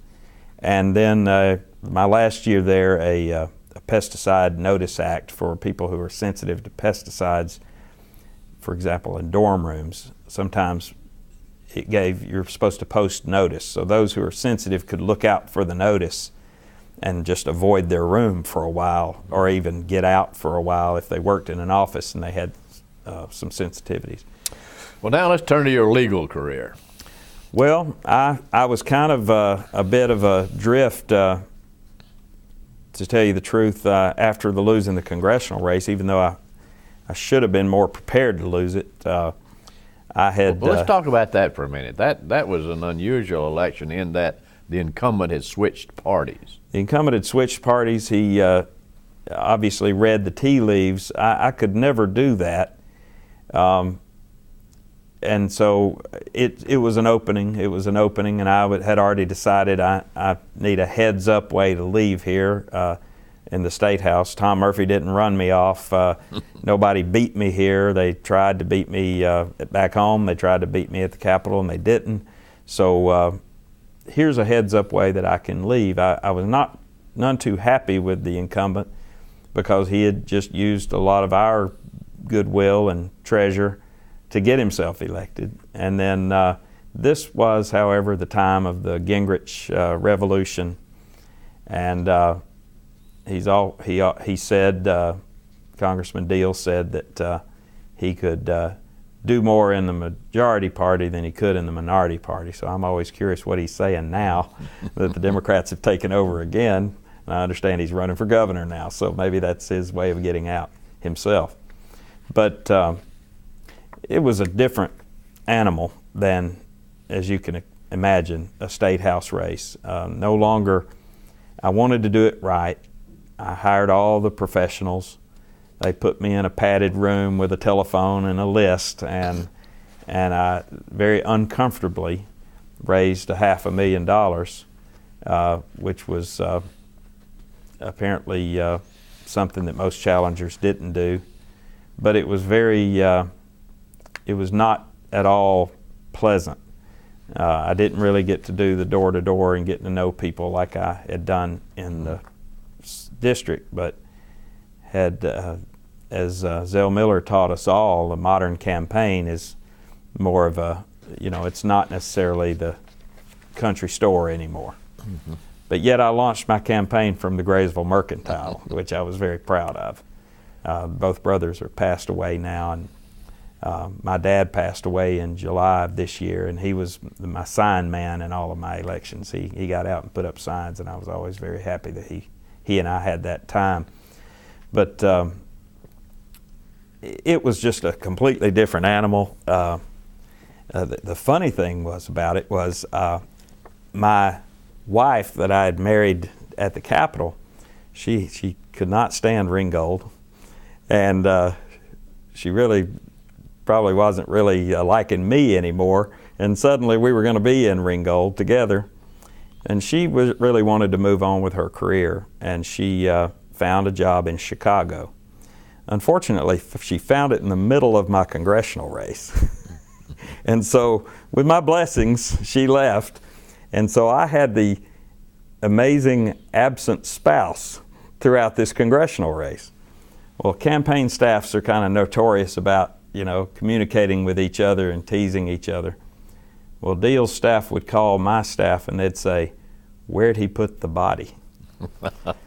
And so it was just completely, embarrassing. Nothing public was out, but it was fairly well known that I was going through a divorce right in the middle of a congressional race. And so it was kind of merciful at the end of the congressional race to go ahead and do that.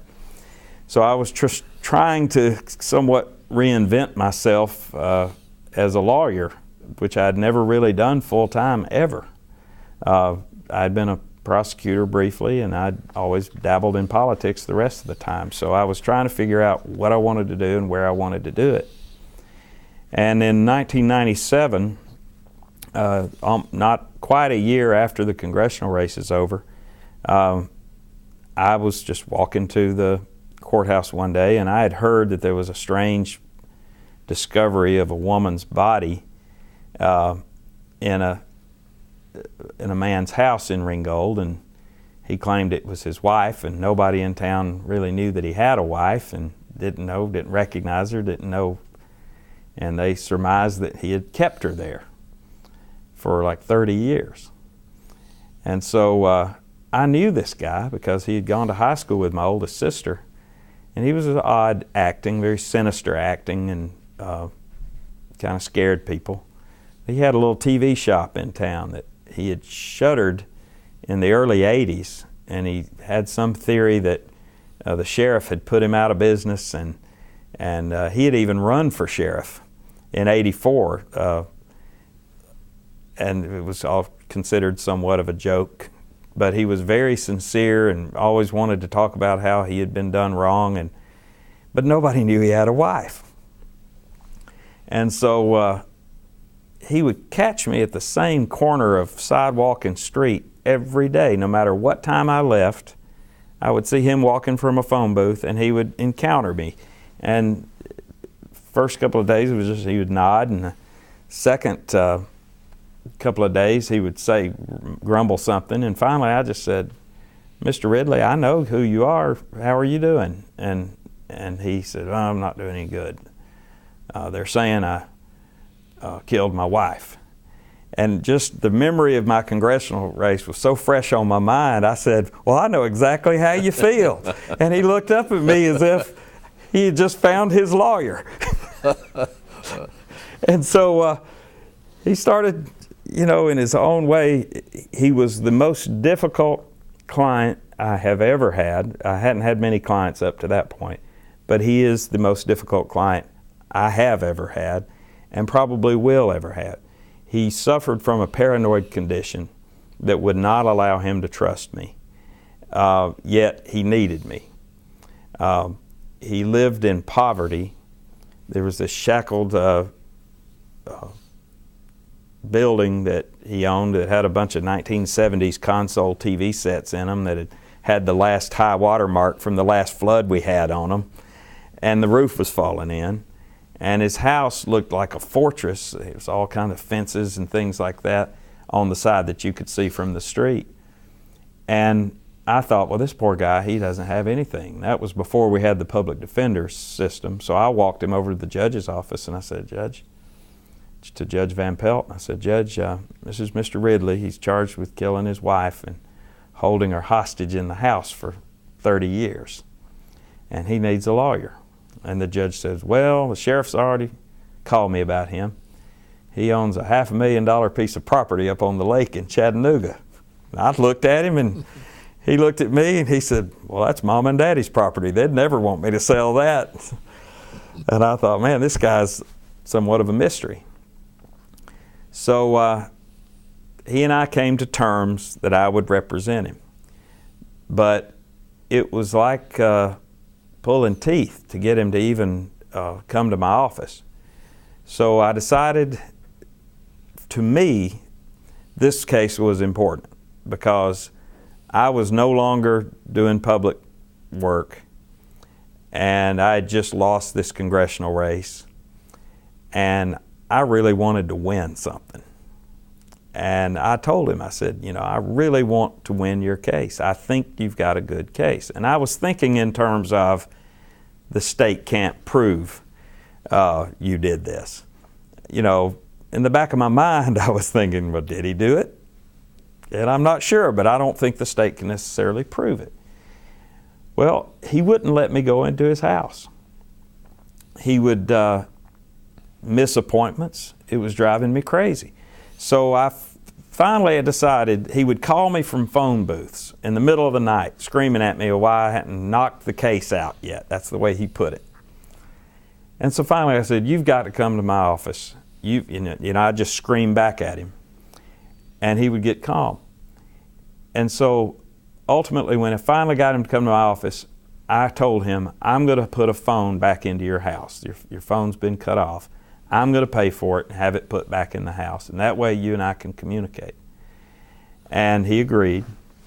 And yet he still wouldn't let me in the house. Now he had let the sheriff's deputies and investigators go in every time they wanted to, but he wouldn't let his own lawyer. So finally I got the case put off because I just didn't have anything.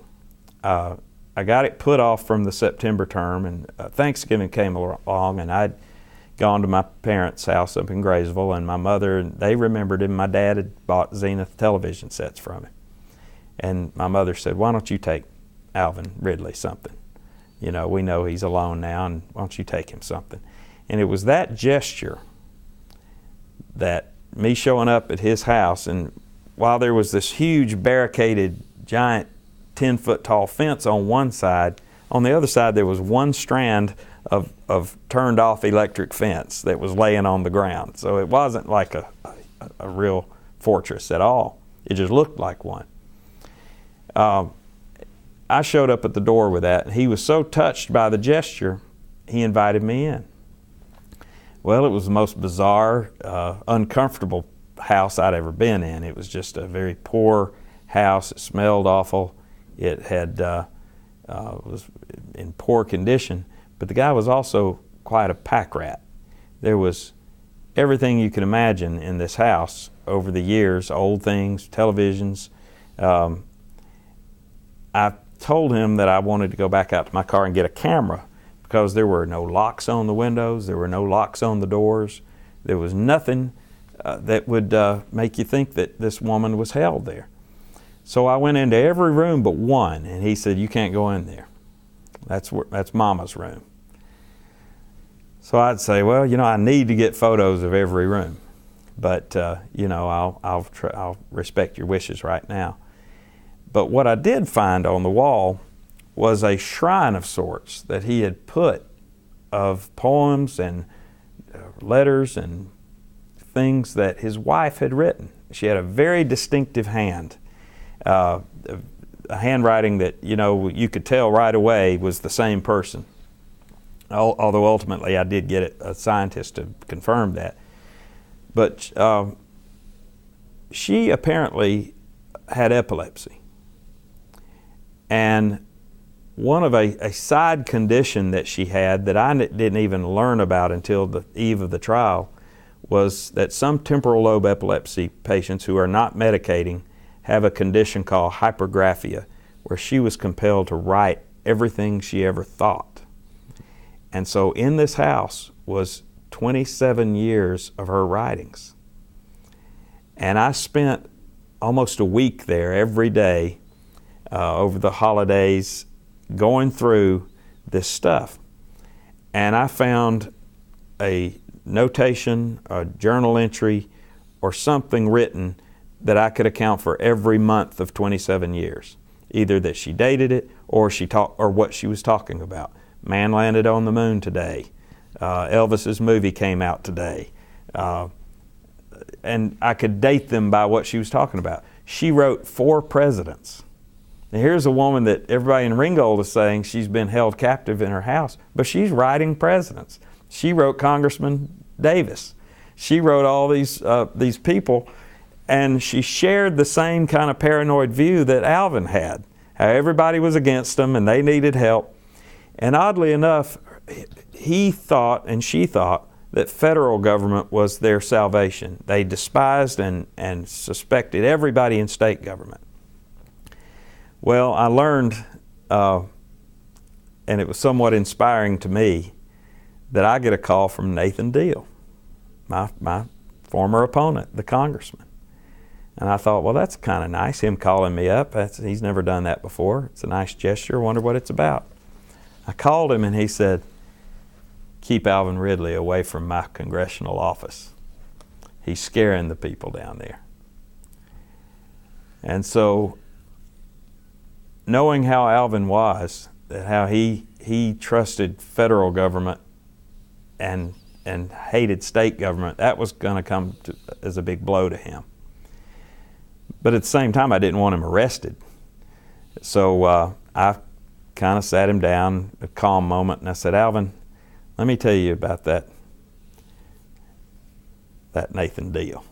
I said, you know what I think about Nathan Deal, and I was just kind of boosting up. I didn't really think anything about Nathan Deal, but I was just trying to get him fired up that I was on his side.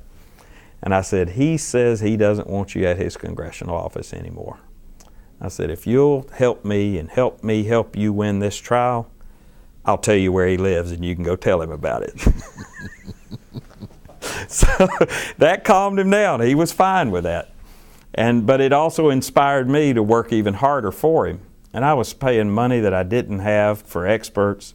I hired this one expert that I didn't check out very closely, and it turned out he wasn't even licensed. But I wanted him to come see the house. And this was right before the trial.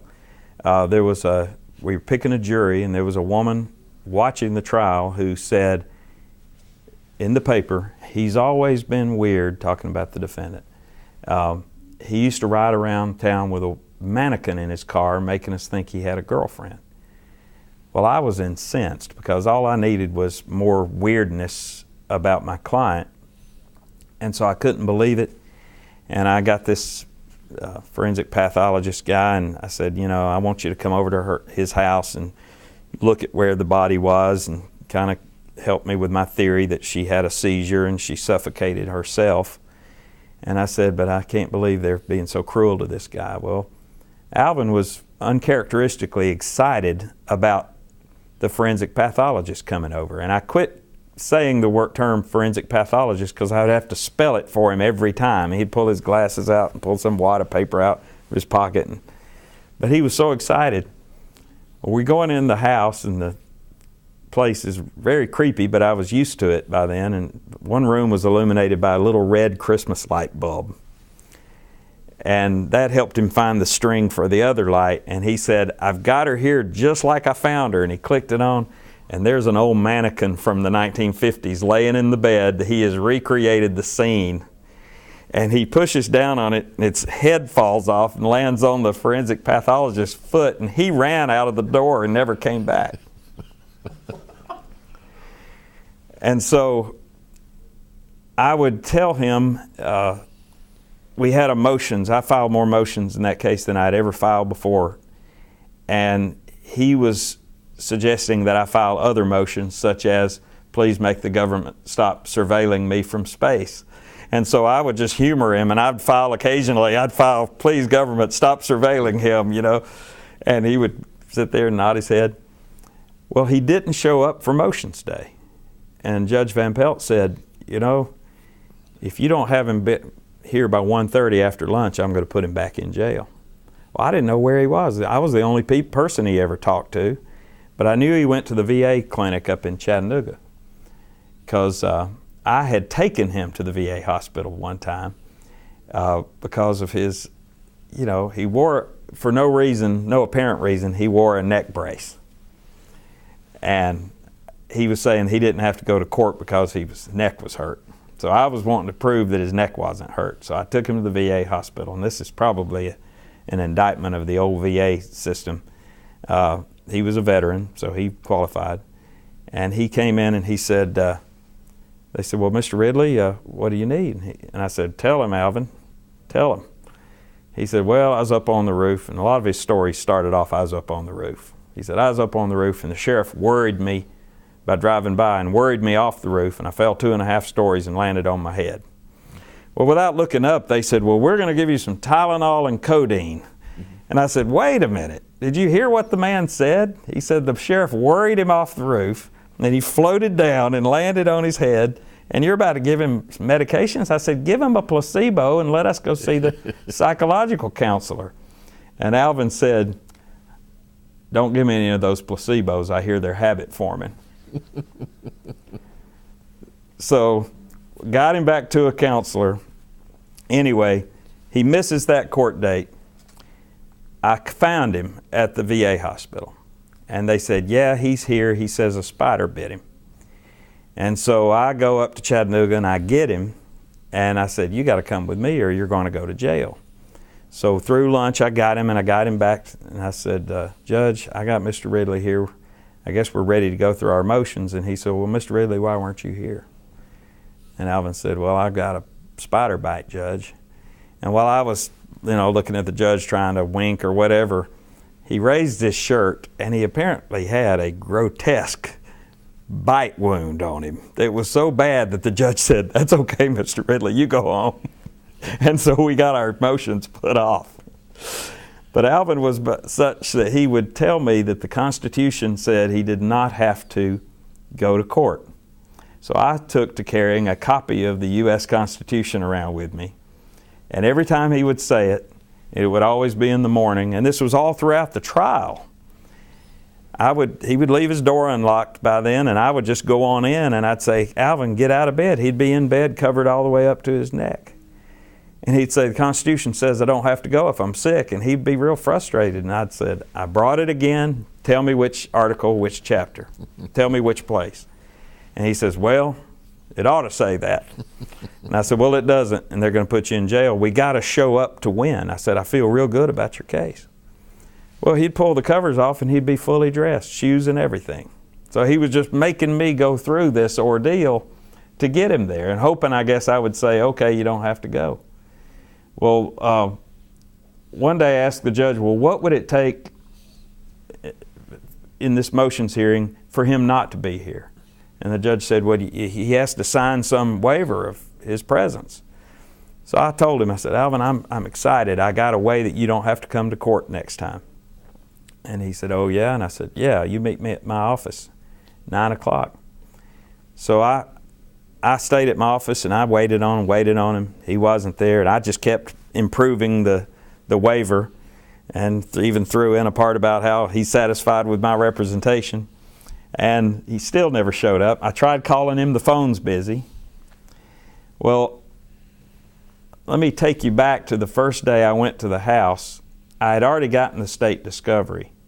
And the state discovery noted a period 6 years before where his state officials had come in to check on his elderly mother. And in reality, they were looking for the wife. The wife's family was constantly looking for her and sending state agents in to try to look for her, which increased his paranoia. But they noted that there were 2 cats tied to the coffee table. So, I just thought, well, that's kind of weird. Well, then I look at the coroner's report from '97, and they described this body laying in the bed, and then they said, and by the way, there are 2 cats tied to the coffee table. So I told him when I went in the house, I said, I could have the best case on you, but if any of my relatives get on this case and they think you're abusing these cats, you're going to be convicted just for that reason. Well, I made him untie the cats. And right before the trial, I told him, I said, we need to get these cats to the doctor to check them out, because the DA is trying to make a big deal over the fact that you tied these cats to the coffee table. And he said, well, Mama didn't want them having no babies. And they had a little litter box and a little bowl of water, but they were just tied with twine to the coffee table. So I took a little high school girl that worked for me, went over to his house to get him and the cats to take them to the vet.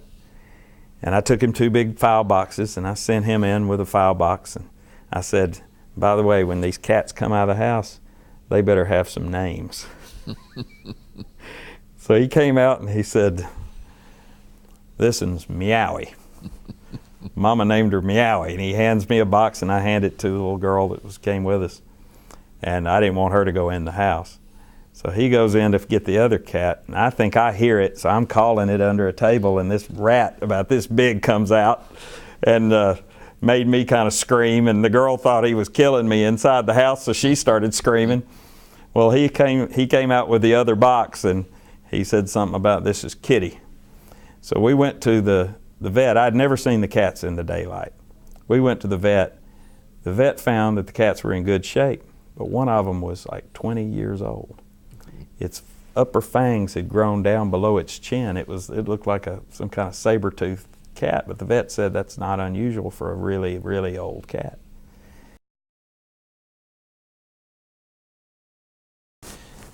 Well, the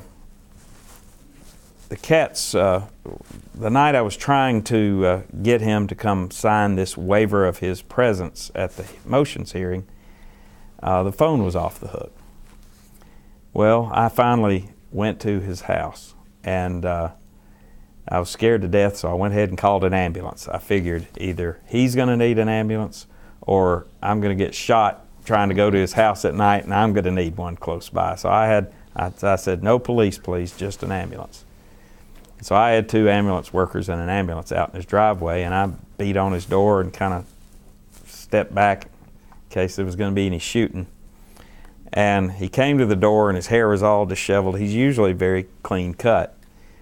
And he obviously had fallen asleep.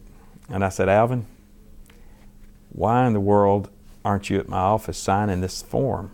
I was worried about you. And he said, well, I guess I fell asleep. And I said, well, why didn't you answer the phone? He said, well, since you made me untie them cats, they keep knocking the phone off the hook. So it was my fault. So ultimately, though, her writings vindicated him. But the interesting thing was he would not let me use them unless I agreed to let him control the evidence, which was a big compromise, because I was afraid he was not going to show up with it, and then I would have nothing. So when I'd get him every morning from home, he would load up these giant Samsonite suitcases, and we'd take them to the Catoosa County Courthouse, and we'd open them up. And one day he forgot his neck brace, so I sent my secretary to the medical supply store to give him another one. And there's no telling what the jury thought. See me right before jury selection putting a neck brace on him like I was trying to get their sympathy or something, but I was just trying to keep him calm. And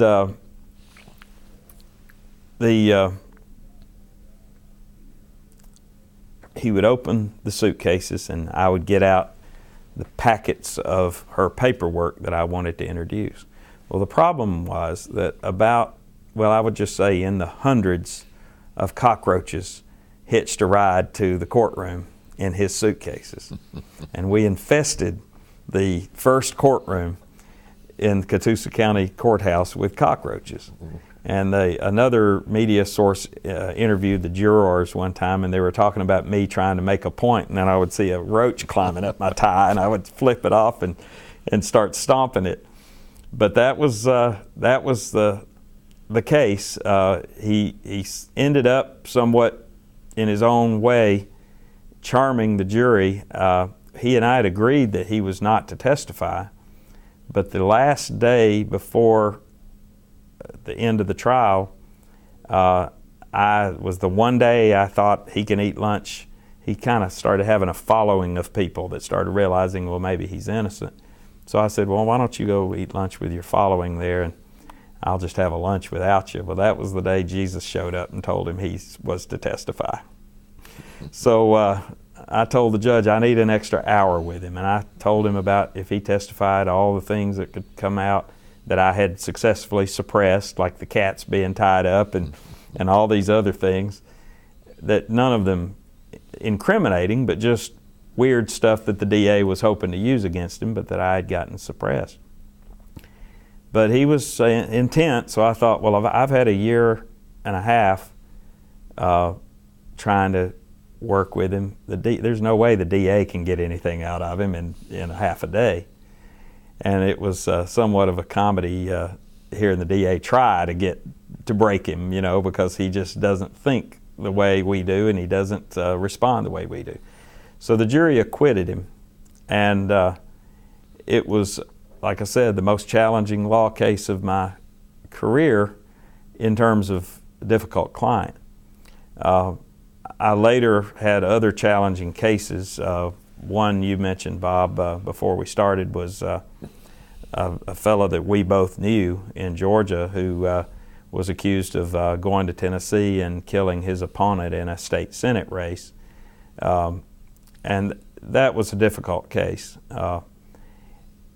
I learned that high-profile cases have their own levels of difficulty that are different than just a normal case. The fact that it's high profile can make a prosecutor make completely different decisions. They probably are investigated better, and there's more government resources put into them because of the potential of the media involvement.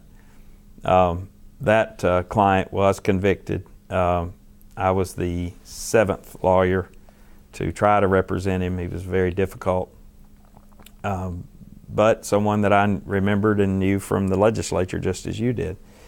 And everything after that pretty much calmed down. I became a father, which is the best job I've ever had. I went through a divorce again, which is unfortunate, but I have my children half the time with me, and they are very special. They were born in the Republic of Kazakhstan. I adopted them at 8 months, 4 months, and 11 months old. They are now 9, 9, and 4, and Alina, Mac, and Cal, and they are the loves of my life. And they are one of the reasons I agreed to do this interview. So one day they can look at their old man and see some of the things that I was involved in. Mm-hmm. I guess I have to mention a huge case that I was involved in from 2002 on. As everyone knows, the whole country was just in this state of shock after September 11, 2001. And for weeks and months after that, there was a bit of almost a national depression, or just, again, shock and whatever. Well, in February of 2002, there was a discovery at an old rural crematory in Walker County of some bodies, and that were not cremated and not properly handled, not properly stored. And so from that day began, I guess, one of the biggest cases in Georgia. I know that it was the longest search warrant ever executed in Georgia's history of the property and the whole grounds. For 5 months, the government held the property. I remained on the sidelines for several days, curious about it, of course, and wondering which one of my colleagues was going to step up and represent the guy, but everybody seemed to be scrambling around for a piece of the civil action. And even I was starting to get some calls from people who thought they had a body there and wanted to know who they could sue and whatever. And I just remember being a little embarrassed that the guy was not represented. Again, we didn't have the public defender system in place, and he was just sitting in jail, and nobody was saying anything about him, and there were press conferences twice a day suddenly on CNN and everywhere. And a reporter from Chattanooga, who's no longer a reporter, and that's the only reason I'll say who it was, because he knew the family. I actually knew the family from Democratic politics. Clara Marsh was active in the Democratic Party in Walker County, a very fine woman who had been an educator all of her years and was retired and working kind of in the county office like a lot of retired educators end up. Her husband had started the crematory back in 1982, and quite frankly it was a remarkable thing for a success story for an African American in Northwest Georgia, which is so predominantly Caucasian, that here was a guy that had found a need and kind of built a small crematorium and was servicing these funeral homes throughout the area. And it was really kind of a shock to everybody. But I guess, like I said, more shocking to me was who's going to represent this guy. Well, my reporter friend called me and he said, I'm going to take off my reporter hat. I asked this family if they had a lawyer yet, and they wanted to know, would you at all be against talking to them about taking the case? And I said, well, not at all. And I remembered there was a book I had in college before law school, and it was by a gentleman who had been kind of an activist in the 60s, and he had gone on to be a lawyer and did some public defender work, and it was called How Do You Defend These People? And it was just basically a book about the Constitution and about why it's so important that people who are accused of doing the most heinous things, why it's even more important that they get representation, because it becomes symbolic of what the rest of the system is like, or what it can do. And so I'd already kind of pulled the book in case they did want to hire me, so I could explain it to my then wife, because she wasn't too pleased about me taking the case. The lady that cleaned our house called and cussed her out and said, I'm never going to clean your house again. And I just made an assumption and called her and I said, ma'am, I'm sorry, I didn't know you had a relative there. And she said, no, I didn't have a relative there. I just didn't think you'd represent that nigger. And so I knew it was important then that he have good representation.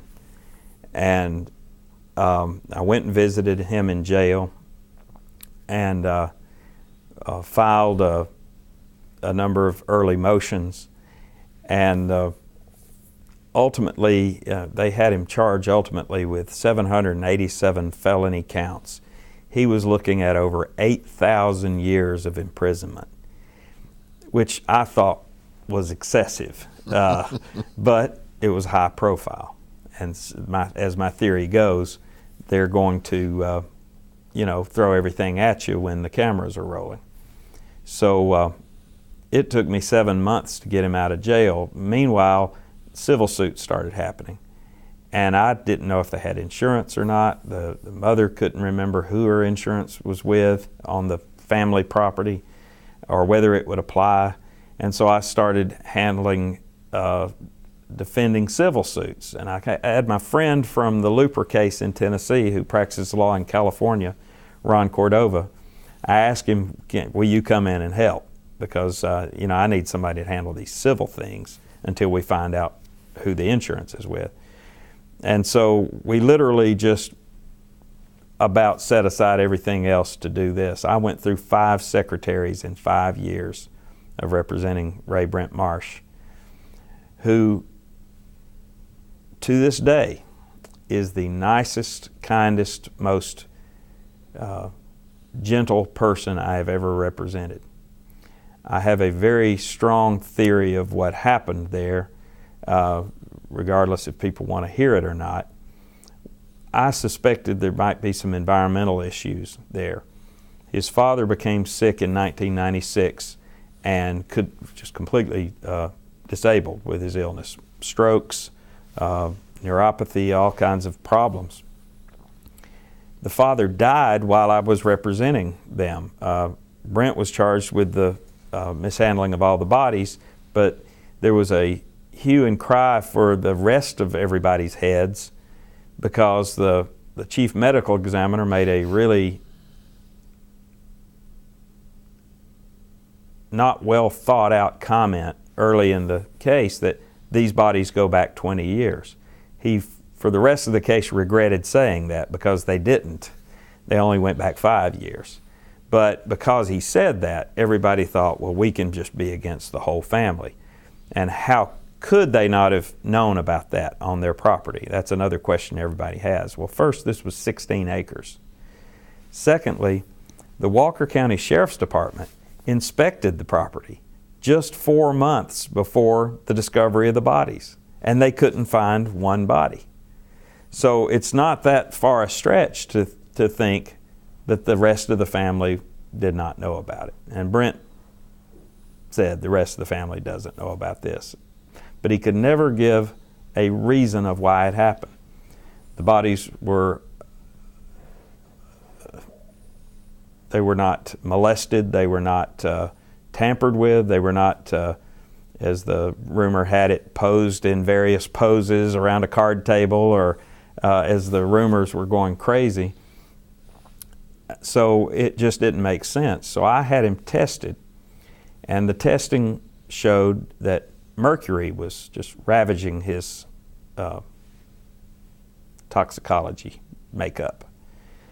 And mercury, as you know, is a neurotoxin. The way it got into him and his father, I believe, was the venting from the old crematory. It was old, it was falling apart, had holes in it, had rust. The way he described the process, his father and he would work over the years, either both of them or just his father or just him. And Brent cremated successfully 2/3 of the bodies that were sent to him in the 7 years that he ran the crematory, or 5 years that he ran the crematory. In Europe, in some places in Europe, the teeth, the mercury-filled fillings of teeth, the tooth has to be extracted before that body can be subjected to cremation. That's because you're putting a heavy metal into the atmosphere. Well, there's no such regulation in Georgia. This facility wasn't being regulated. And ironically, one of the things we did in the legislature was we basically grandfathered this one facility to keep them from having to be regulated for a short period of time, which is something that obviously none of us knew about it, but I voted for it too. It was just a constituent, the way we looked after constituents, and who would ever imagine that this would ever happen. Well, the fact is, none of it had happened when we did that. Poor Mike Snow paid a dear price for being the sponsor of that, looking after his constituents, and nothing had gone wrong at that point when that was done. But there it was for all of us to be embarrassed by. But Brent, I think the neurotoxin mercury affected him mentally while it took another course on his father. His father died during the representation of multiple organ failure that was characteristic of mercury poisoning. You've heard the term Mad Hatter.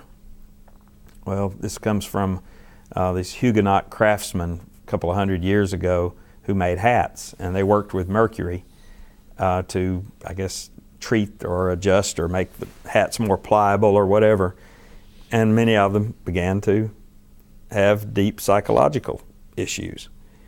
And that was going to be our defense in the case.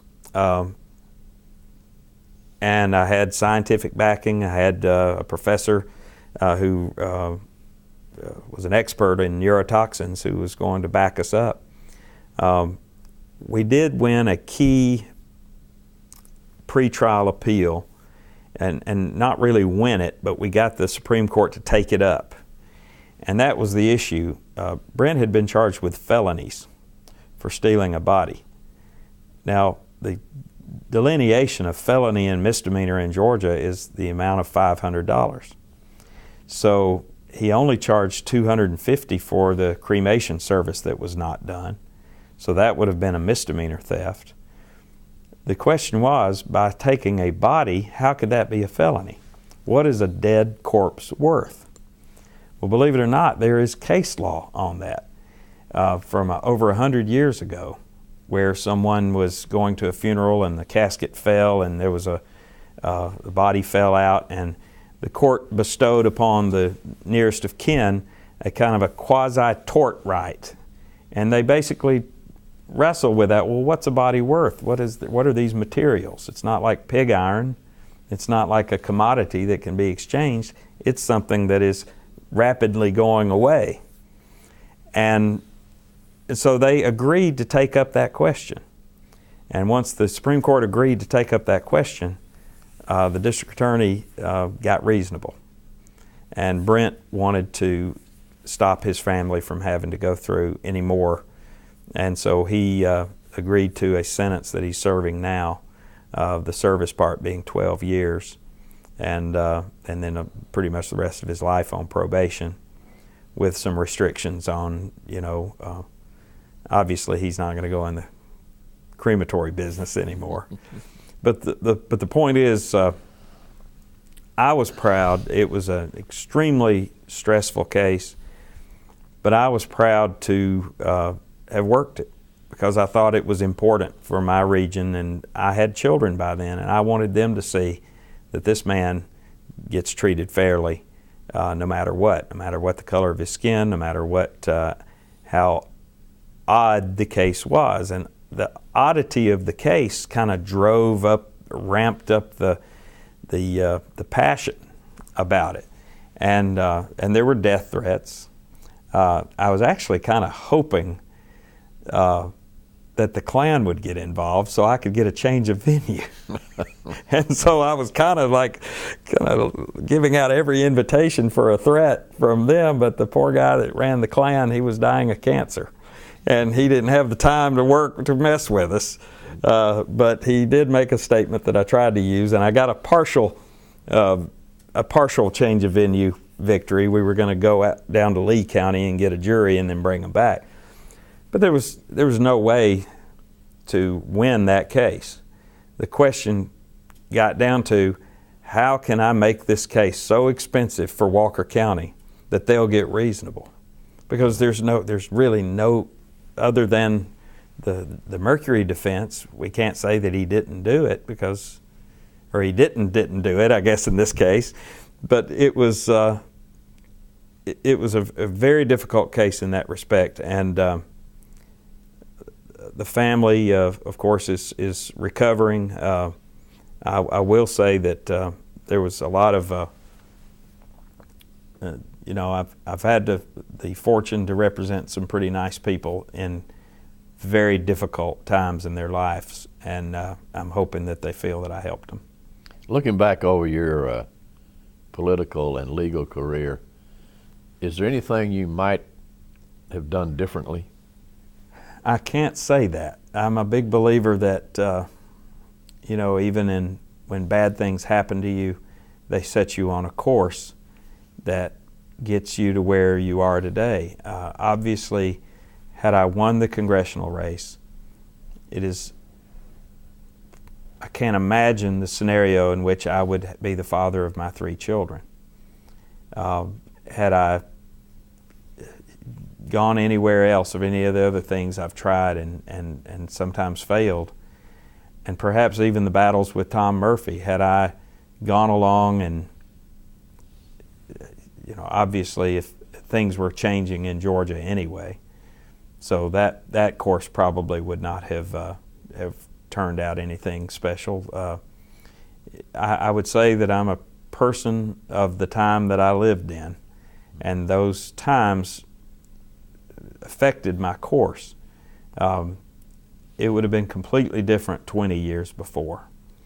In the first place, they could have really punished me and made it stick because, you know, the Republicans didn't have enough numbers to be anything meaningful in those days. And, you know, some of my Republican friends helped me out on this ethics bill, but some of my Democratic friends did too. And I thought it was, I guess the fascinating thing, as much punishment and as hell as I was going through, a lot of their spouses, a lot of my colleagues' spouses would come up and say to me what their spouse couldn't get caught saying to me. And that is, we really like what you're doing, and keep at it, and keep going. And so I had my inspiration, and I was not alone. Like I said, I could not have passed it alone. There were a lot of people that took a less high profile, but they were there at key times to offer those amendments to restore the bill to its full power, and who, you know, did the right thing. How would you like to be remembered? Well, gosh, I hope I'm around a lot longer to influence that, but I would like my children to remember me as somebody who believed in this country, and not just its symbols, and not just its, you know, not a big issue in the legislature when I was trying to do what I thought was real work. We would get completely distracted on the subject of what are we going to do about a person that burns the flag. I couldn't believe that we were stopping everything, debating what are we going to do about people that burn the flag. I'd never seen anybody that burned the flag. I'd seen it on TV. But, you know, I want my children to realize that every government for hundreds of years has had a flag. It's just a piece of cloth. But what ours really stands for is the ability to take dissent to the point of making such profound public statements that it can be nauseating. But that's really what it stands for. And that's a hard thing to sell on the street, but it's very important for people to know. Thank you for being our guest, McCracken Poston. You certainly had a very brilliant political career, if I may say, and you've certainly been a courageous member of the House of Representatives. Thank you, Bob. It's been a real honor.